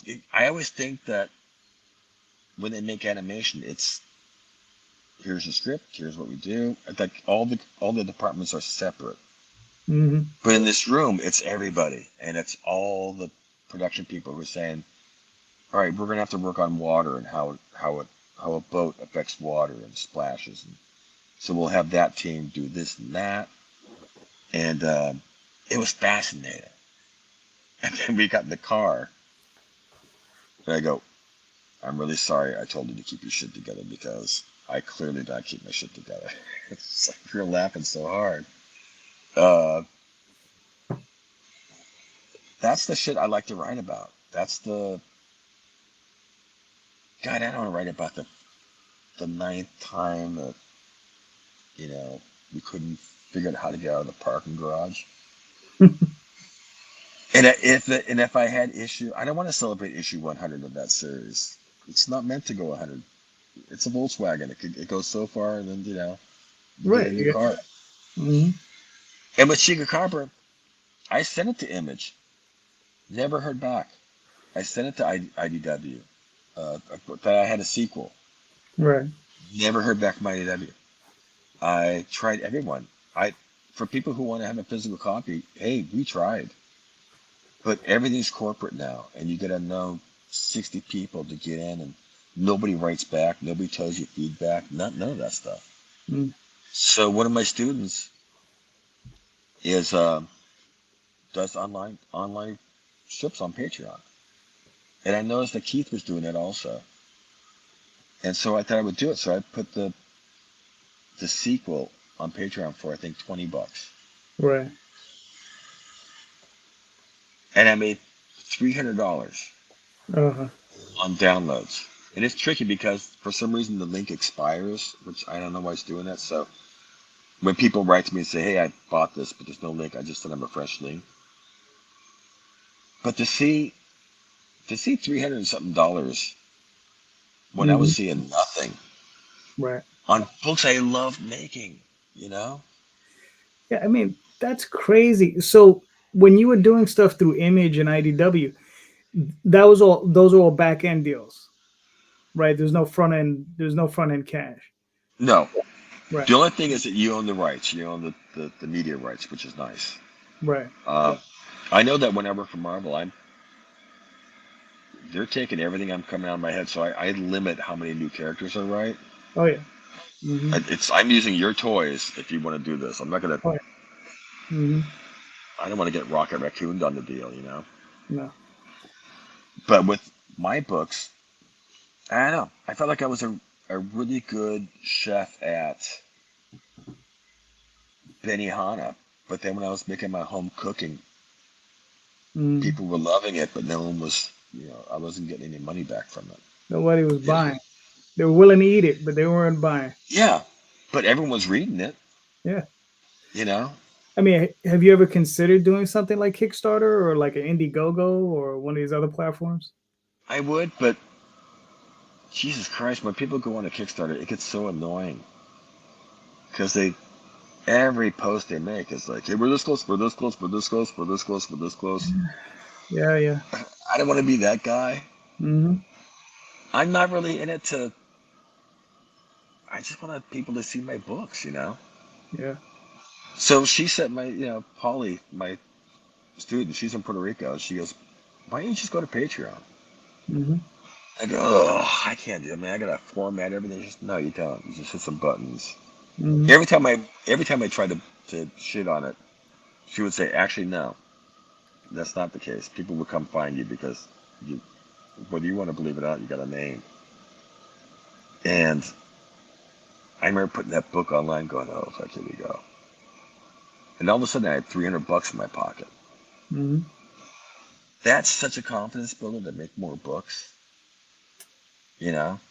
The other place I might suggest to you, I think Rick Veitch, Rare Bit Fiends, and Maxi Mortal, right? Yeah. I don't know if you remember all that stuff. He's doing stuff through Amazon, and what they do is, I believe, right. I think I So heard that. right, so they you can buy a physical book, Yeah. and they upload it, and they get it through there. I think it's done through Ingram or Ingram Spark, and then you just upload your files up there, and then people just order the books and they print them and they ship them for you. So you don't have to do anything. You don't have to do any packing or shipping or any of that Yeah. stuff. They'll handle all that, and you'll get your cut. So you might want to look into that because that might actually be more. I You know. would. I have one mental problem about me is that I know that when one of the editors left IDW, he Mhm. took that property with him. And I don't know how long that contract goes for, and I just don't want to be disappointed and find out that it's some longer period than I think it is. But Right. it's a can of worms I'm gonna have to open. But I'm leaving it on the shelf for a while, you Mhm. know. But there are no rights involved for the online rights, Right.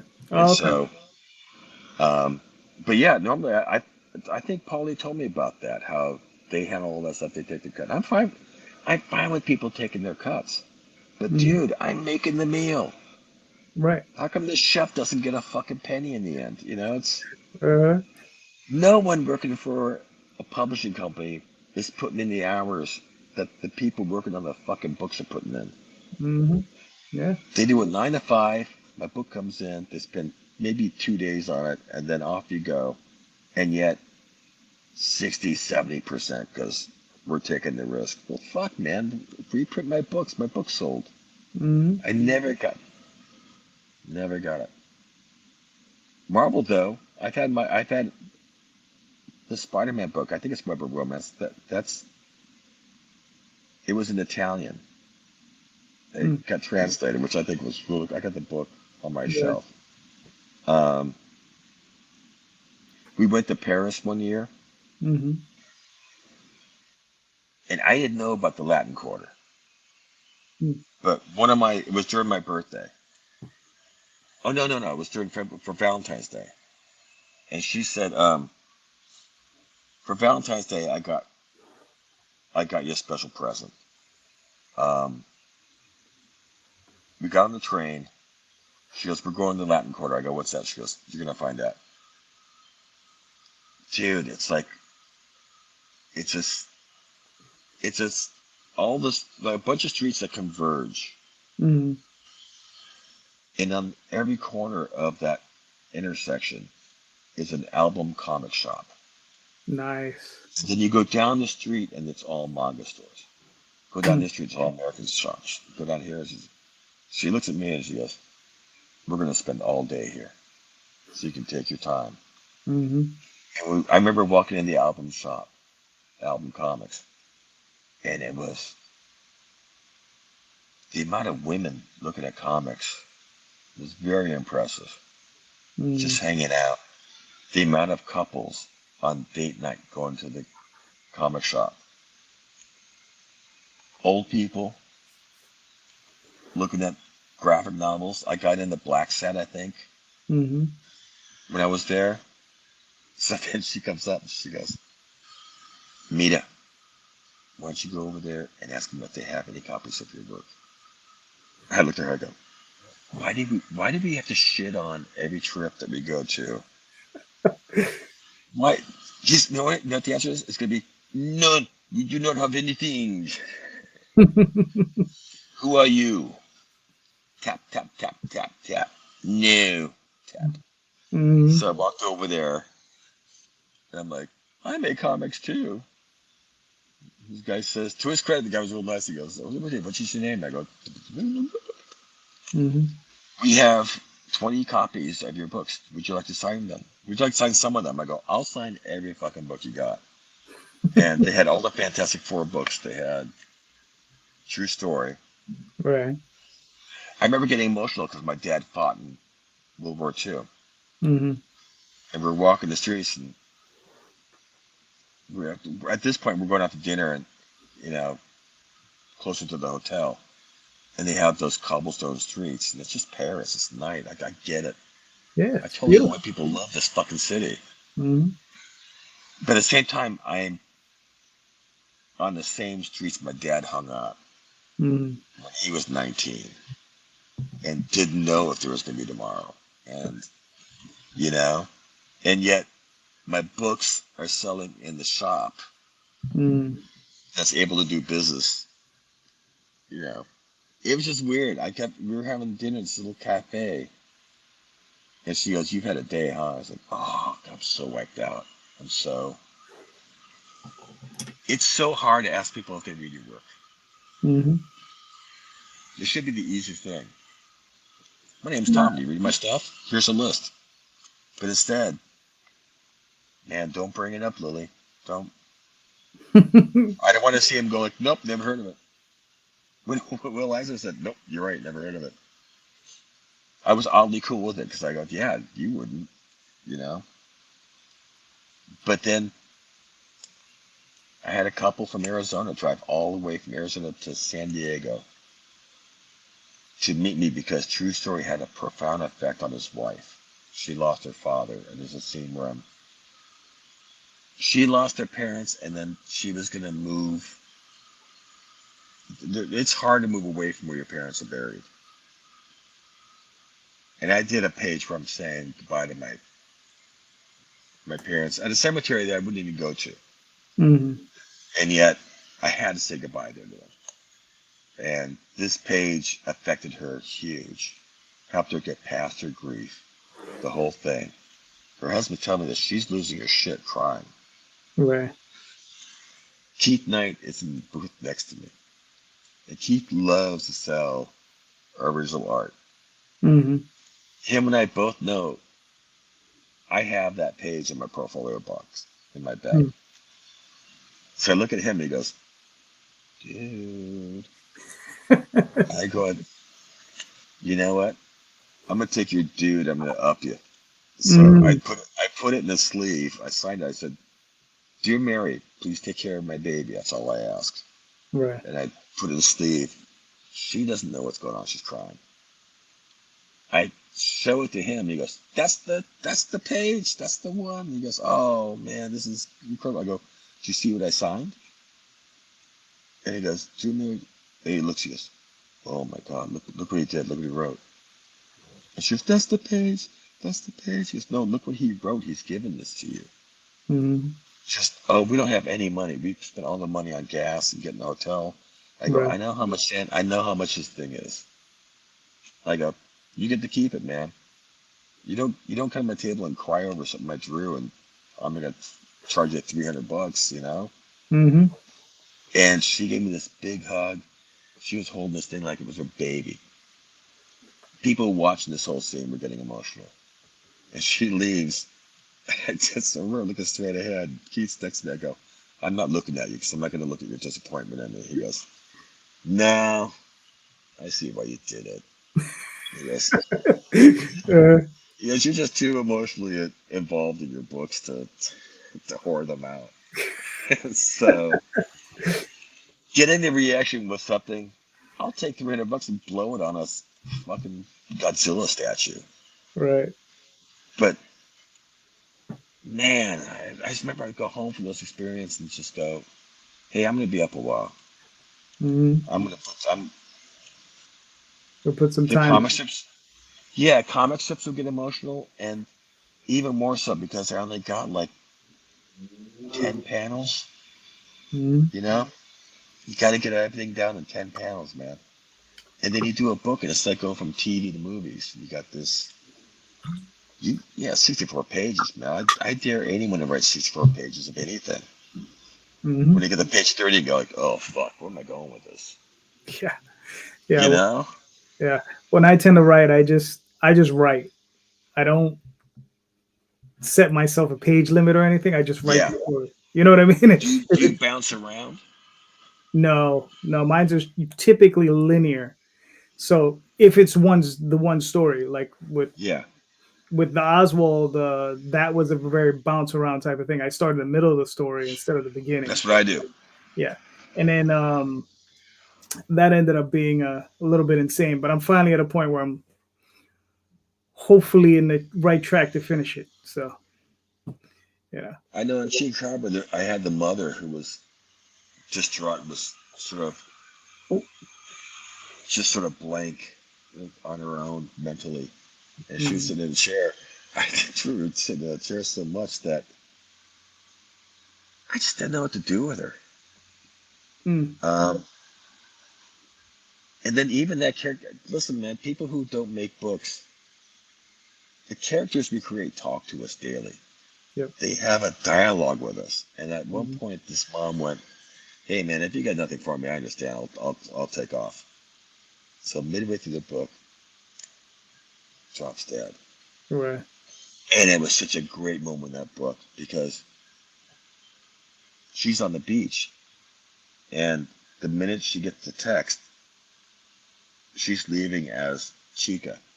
Mm, Like Chica's just as urgent to get home as she is, you know. And I pulled in the Vehicantes. I wanted this book to have more rice and beans than True Story did. So I would go around Santurce and take photos of murals. right. And I would recreate those murals by hand in the backgrounds of some of the panels. I would talk specifically about Bacalaitos. Mm, You get the one in the back because that's the hottest one, that's the freshest one. right. So whenever she orders Bacalaitos, it's just her finger doing this, and she goes, uh, "Un bacalito, por favor." And then she says, "No, one from the back. I'm not a tourist." And Uh, and they're gigantic, and she's just they'll just walk on and they'll go like, "Nyah, nyah, nyah, nyah." Yeah, yeah. Um, he's a chef, so I had to look up Puerto Rican cuisine because Hmm. I'm not going to talk about those gandules and not show the fucking chickpeas, Right. because and the reaction I got from people think I'm Puerto Rican when they meet me because all my work is that island. Um, and then university had an exposition on my work. Hmm. Um, that was so flattering. They custom framed all the pieces. Wow. Nice. They had the display case. They had like the sketchbook, the actual art, and the printed book, Hmm. and how I write and how I do stuff. And when you drive in, when you go to UPR, there's these trees that line the driveway to get to the thing, and they had banners of my character, Lily's character, my character is Lily, like they do in San Diego. Hmm. Dude, man, the the president of the school was there, and as they're talking, that Lily's translating for me, and the chancellor said, "It took a complete stranger to tell us about our island." Hmm. And then they asked me to talk, and I went up there. I said, my father." I just fucking lost it. I kept saying, "You understand? I don't get this shit often, man. This is I don't frame my art." Right. And then to see it beautifully framed on, everything's like lined out and everything's at the right height, and Hmm. it's all the students. The students are in charge of doing all this stuff. They came to my house and Lydia goes, "Hey, there's some students here to get some of your art. What do you want to get them?" I said, "They can take whatever they want." I came home and my office was wiped out. They took everything. Uh-huh. Just me, they just kept leaving with boxes, man. They were just upstairs. She goes, "They almost went through your comic book collection."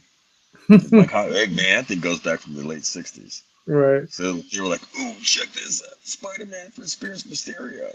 Nice. Uh, when we drove there, I remember we were just trying to park the car, and I said, "This is going to be tough. I need you to step real close." And then at one point, she took over and spoke for me.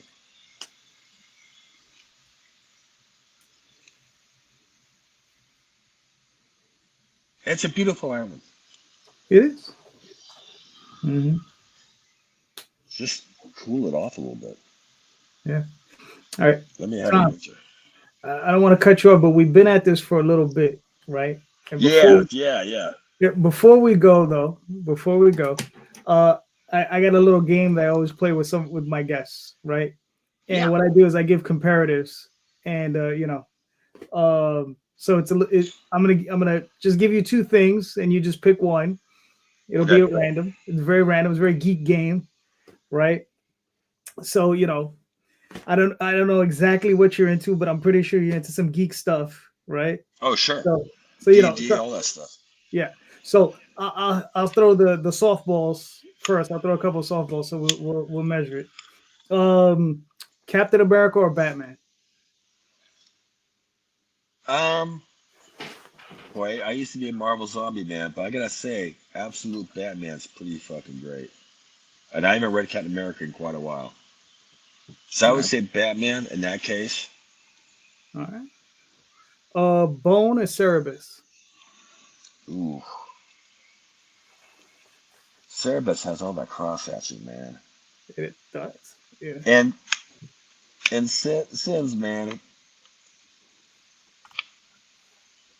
that dude's really going for the fences on his book. Like he's telling you want to know what my opinions are on shit. He'll tell you. But Bone is just something I go back to again and again and again and again. I at our daycare I throw that book at kids all the time. Mhm. I'm gonna say Bone because you just can't be jaded forever, And as Right. much as I love Cerebus art, holy cow, is that a tough read? It is. It's so much, but god damn, it's so pretty. Mm-hmm. Frank Miller or Alan Moore? When Alan Moore talks about low IQ comic book readers, I'm in that group. I, I think in comparison, the I more we all are. Killing Joke, I thought was amazing, but mostly for the Beland art and the Yeah. coloring was kind of like Viewmaster, Mm-hmm. like really weird coloring. It was really cool. Um, I got to go Frank Miller really because Frank Miller was in my wheelhouse. Crime Mm-hmm. noir. Boy, Yeah. those Daredevil books. Mm-hmm. The one called Something About a Gun. Oh yeah. Mm-hmm. Holy cow, that's a great When one. he has Bullseye in the hospital. Yeah. Yeah, he's playing Russian roulette. When he's fighting Elektra and he goes, "You're good, but me, I'm magic." And just Right. that little. Yeah. It's a great testing. Plus, hey man, he's writing and drawing in my book. Mm-hmm. That's two weapons. Alan Yeah. Moore, you're only using words and you're powerful, but Mm-hmm. my guy, people are really shitting on Frank Miller these days because of what these covers he's making. And people got to remember that dude, he's not young anymore. You Wow. know, let him have his fun and don't buy the book. Don't get another cover.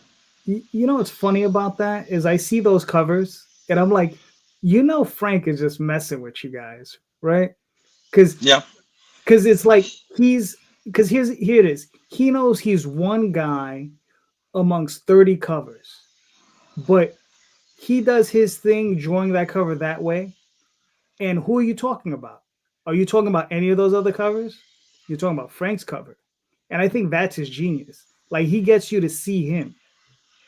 You know what I I mean? was at a, I was invited at WonderCon one year when it was in Mm-hmm. Oakland. A comic shop owner saw me drawing in the bar, and he liked my lines and stuff. He goes, "Hey, you shouldn't sit here by yourself. I got some friends over there. Come on, sit with us." And it was Jeff Smith. Nice. It was Jeff and his wife, and it was the guy who was drawing top 10. Um, Oh, oh, I can't yeah. remember his name. Yeah, yeah. I And know. then it was George Perez Mm-hmm. and Kurt Busiek. And I was the fact that Jeff was there was blowing my fucking mind. But then there's George, Mm-hmm. you know. I got all of George's stuff, and there's Kurt. And, I Yeah. mean, Kingdom Come was fucking mind blowing to me. But we're talking, everybody's talking to stuff, and here comes Frank Miller. He's got this tumbler glass. Uh, He just looks bitter. Dark Knight has been out for a while, right. and so he comes up. And he's just got this. I would say it's a dour look on his face, but that's Frank always has that look on his face. Mm. And he's just twirling that glass around it. And Kurt goes, "How was the panel discussion?" He goes, "Oh, whatever." And he goes, Let me guess what the biggest question was most asked." He goes like, "When do you have a sequel for the Dark Knight?" And then Frank's like smiling but at the same time he goes, "I have half mine just put out a piece of shit called DK2 and shut them all up." A year later, DK2 comes out.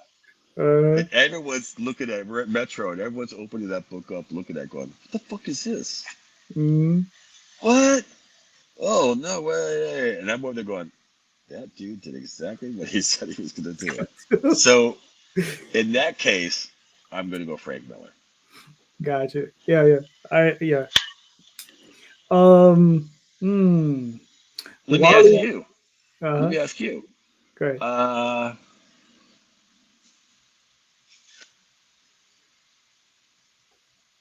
Blue Beetle Uh-huh. or White Tiger? Ooh. You know what's funny? White Tiger's a little bit before my time, Yeah. but I got to know Blue Beetle in the Justice League International. right? Okay. Where he was with Booster Gold, and they were doing the whole Bwahaha thing and Yeah. that sort of thing. So I ended up really enjoying that character there. That book got me into DC Comics. The Kevin McGuire art, Yep. the One Punch. Adam Hughes. Yep. Oh Mhm. my, yeah, Adam Hughes. Those are big shoes to fill when McGuire left. Yeah. Because McGuire to me was that book. And Hmm. fuck, the dialogue was great. The mateys' Yep. dialogue was, the Was it? jokes were funny. Yeah. Nort was hilarious. Uh-huh. They were pretty like the Blackjack Gang, or what they're called, the House of Cards people. Oh, They were right. killer. The Blackjack Gang And or it was something just, like that. yeah, the Blackjack, and it was fun to see the whole Guy Garner Fire relationship building up. Hmm. Um, and I like how they wrote Batman in that series. Like he was like the school teacher who's just, are you kids gonna fucking listen to me or what? Hmm. Yeah, boy, that's such a golden book. Yeah. Was That's it? one of those books that comes along every maybe decade, and it's Yeah. just, where has this been hiding? Was it J.M. DeMatteis and Keith Giffen? I used to know the whole. I used to know the whole lineup, man. Yeah. Yeah. I I know think. X-Men was Byrne, Austin, Yeah. uh, Orzakowski did lettering, Right. Glennis Wayne did colors, and who was the editor? Jim Shooter, I guess, was the Yeah. editor. Shooter was there in that period. Yeah. That whole series was a home run. Oh yeah. Every issue. For sure. Yeah. It's John Byrne or Jim Lee. Oh, John Byrne, all the way. Yeah, I like his, Jim. Don't Fanta- get me wrong, but his Fantastic Four is one of my favorites. yeah. I Yeah. mean, have you ever seen his OMAC that he did for DC? Mhm. Is black and white. I was He like, was seen online. He was making these pencil pages where he was doing his version of the Dark yeah. Phoenix saga, Oh yeah. and you can get it. I guess you can print to order that book. Hmm. Um, yeah, John had a really cool art style that was. Every time I look at his page, I go, "God damn, you're good." Hmm. He had a weird thing with those fish lips, like so did what's his face, the guy who Neil Adams, Oh where right, they yeah, take their lips and they go like, yeah, uh, yeah, yeah, look out, yeah. and I'm going, well, how is that jaw working like that? Hmm. But Yeah. then he'll do a fight scene with Terax, the Destroyer. Uh-huh. Terror in a Tiny Town was one of my favorite comics Marvel put out. Hmm. That Fantastic Four story, and Wendy's Kids is a great one too. And boy, that early run of Fantastic Four he did was just beautiful, cool books. His Doctor Doom was great. Yeah. This land is mine. Yeah. I mean, everybody like what's funny is like I've only ever met John Byrne 2 or 3 times, right? Mm-hmm. Signatures. I was a kid. I got a few autographs from him. He's always seemed okay to me, but I remember meeting a couple of guys that were super fans. They were like, "Yeah, John is okay, but he has his off days, he has his good days, he has his Yeah, bad days." because he's John Byrne. Right, And but he's getting tired of fans saying, like, who would win in the fight, Wolverine or Havoc? right, and I remember we drove down from New York to Pittsburgh Comic Con, Mm. and it was me, a couple of friends. We drove down. It was my friend Donnie. Donnie is like he looked like a linebacker. Okay, he's Yeah. huge, huge black man. Okay, my best friend for years, still is. And then my artist that I work with, Matt Lunsford, not exactly a small individual either. Another big black Yeah. man, right? And Matt, we had just printed the second issue to a book we were doing called Dreamweavers, and Matt was like, he had just gotten it done. We had just gotten the books like the week before. He was like, "I'm gonna bring this over to John Byrne." I was like, "Okay," because we didn't know he was gonna be Oh. there, right? So they bring it over to John Byrne. I didn't go with them. I was busy at the table. We were doing sales, and these two guys come floating back. I mean, like literally floating back to the Yeah. table after seeing John Byrne, and they're holding. It was the beginning of his long run on the Fantastic Four, where you have Yeah, Diablo, and the I guess the Fantastic Four is that's a upside down. great book. I love that one. So they each have That's a where he's copy. doing his. That's where he's doing his own inks. Yeah, and they each have a copy signed by him. And they were like, look at what John Byrne gave us. And it was like, because Matt had given him an issue, he given him his issue. He looked through it. He said he really liked it. He asked Matt to sign it. Matt Yeah. signed it. And then he asked them, he says, do you guys have anything for me to sign for you? They're like, oh, and they apologized because they were like, we're coming out of New York. We didn't know you were going to be here, Mr. Byrne, but, I wanted to bring this to you. And he was like, don't worry about it. And he pulls out a case of those books. He says, the dealer just gave me these. He pulled out 2 copies, signed them, and he gave it to You me. do. And I was just like, listen, that's the one John Byrne story I always tell, because it's like, it's my favorite story of the guy. I've heard some angry stuff about John Yeah. in meeting in public, and I said, look, man, the line to see John Byrne is a little bit longer than the line to see me. So I could be jovial all day. Right. But when I've heard people keep going, could you do Storm sitting on a post? Or could you do Storm, dude? Could you do Storm? Could you do Storm? Could you do Storm? Right. That gets on you, and you haven't eaten. Mhm. You got sketches start piling up that you got to get done. But then you meet a couple of guys who are making books, and you remember those days of, I'm sure that when he met Neil Adams, Yeah. I'm Mhm. sure he freaked out also, going, "Hey, Mr. Adams, we never forget that." Yeah. I never forget shitting my pants because Jeff Smith and his wife are 2 feet from him. I'm going, "Hey, Jeff Smith." I just kept Yeah. telling myself to shut up. Me, Gene Ha, that's the guy who. Oh Gene yeah. Ha was the guy drawing. We both looked at each other like, "Why are we sitting here?" Mhm. And yeah, you never forget being that nervous, ever. When I teach here, I have like maybe 6 young people I've taught since they've been in 7th grade. One of the rules is we have a local convention called LumaCon every February. Mhm. And if I'm going to teach you, you're going to get a table because they're free, and you're going to show your work to strangers.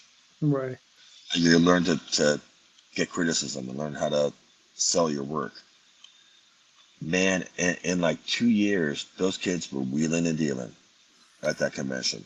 Nice. And they're putting out really cool shit. One of them now he's a senior, but back when he was a sophomore, he was making these books, wood blocking, Mhm. where you carve it out. And Yeah. so they're doing that, and they're making like 24-page book out of that. And the dad's helping them bind them up. Mhm. And then he goes, yeah, we want to sell more, but people walk by our tables and go, do you have this stuff with you? He goes, yeah, it's in our bag, the tools that we use. I go, you need to lay them out. Mhm. Show people, here's what the wood looks like. And all of a sudden, the sales start taking off. Every year, they try to beat me in sales. And I bring my sketch covers, and then like the last 10 minutes of the con, if they're close to me, I just go half off on my table, and I start selling shit. Like mad. Right. Yeah. That's funny. It's fun doing the teaching thing too, man. I kind of know what my art teacher went through when they say that, I like drawing Spider-Man. Or Mhm. now it's TV Man. It's the characters from YouTube that I know nothing about. But I have to go on YouTube and learn about them. And I go, oh, okay, now I see what you're drawing. Mhm. And now you work on those things with the kids and they get really into it. Art's, I always tell people I teach, I say that art is like, it's a dog. The more you train that dog, the more fun you have with that dog. Mhm. And some people train their dogs to be professional dogs, like bomb sniffing dogs and police dogs and stuff, where they wake up at 9, they work on their art, 5 o'clock, we're done. Mhm. Dog, go back in the kennel, you're done for the night. Right. And if you want to hire someone who can meet deadlines and stuff, that's a great person to have a dog like that. I have a reefer-loving frisbee dog that goes to the beach with me, and we just smoke weed and giggle and make pictures. Right. But my dog has gotten me through so many dark times in my life Mhm. that it shouldn't. I shouldn't expect it to pay my rent also. That's kind of like asking your pet to do too much for you in life. Mm. I'll take the joy I get from it. Yeah. I make these little sketch cards. They're baseball sized sketch cards. Uh, And when I go out to eat, because of my dad, I draw the waiter. I like to draw anyone involved in my meal. So I draw the guy doing the linens, the host or the hostess, and I just leave them on the table. And as they come to ask how the meal was, they look down. I would just go like, "Is that me?" And I go, "Yeah." And they go, "How much is that?" I said, "It's free. It's part of the tip." And man, mm. that room gets so buzzed. When they go in the back, you can hear the kitchen going crazy. I've been doing this for years. I've eaten free at a lot of good restaurants in town because I knocked those cards out. Nice. Yeah. And it's just, I don't charge for those Mm. because the reaction is so cool that it lingers longer than, hey, I made $20 off this. Right. But those cards also make people call them, hey, do you do portraits? Do you do commissions? Mm. And I'll make money that way. Every now and then I make money with my art, and I appreciate it, and I thank it, but I don't wake up going, all right, get out there and make me a buck. It just doesn't work that way with me. Mm. It's let's go to the coffee shop. Let's smoke some weed in the car when we park, and then we'll go in there, and then let's try to knock out 2 pages. And I leave with 6, and I feel like the king of the world. Mm. I'm just pleased. As long as it pleases myself, I don't care who else is really reading it. You know? Yeah. No. I got you, man. I tell Do, everybody do all you the read? time. Do you read David Alvarez? He worked on Looney Tunes for a long time. No, I can't say I have. He had a book called, a comic strip called, oh, come on, Dave's gonna kill me now. It's, she's a Puerto Rican girl who's a model. Uh, Jenny, or Henny. And she's got big feet. okay. But man, he does like that classic Looney Tunes style. That's beautiful line work. Mm-hmm. Like he's a genius with that. And he'll turn around and do like a Disney style, or he'll do a Hanna-Barbera style. It's crazy how good he is with adding a personality into the. I would read, I would read Looney Tunes, and they just look like drawings. Mm-hmm. Dave is drawing their reactions to the words on the script. It's a whole different, whole different look. We should probably wrap this up before I Yeah. hack for another 20 minutes. No, it's cool. But Tom, man, this was awesome, man. Thank you for coming on, man. This was Yeah, great. thanks for having me, man. I Yeah. love talking about comics. This was a lot of fun. Listen, man, real quick, where can everybody find you and your work? Whoa. Okay. Tom just disappeared. All right. So anyway, Tom's information is in the show notes, so go check it out there. Thank you so much, everybody. Have a good night.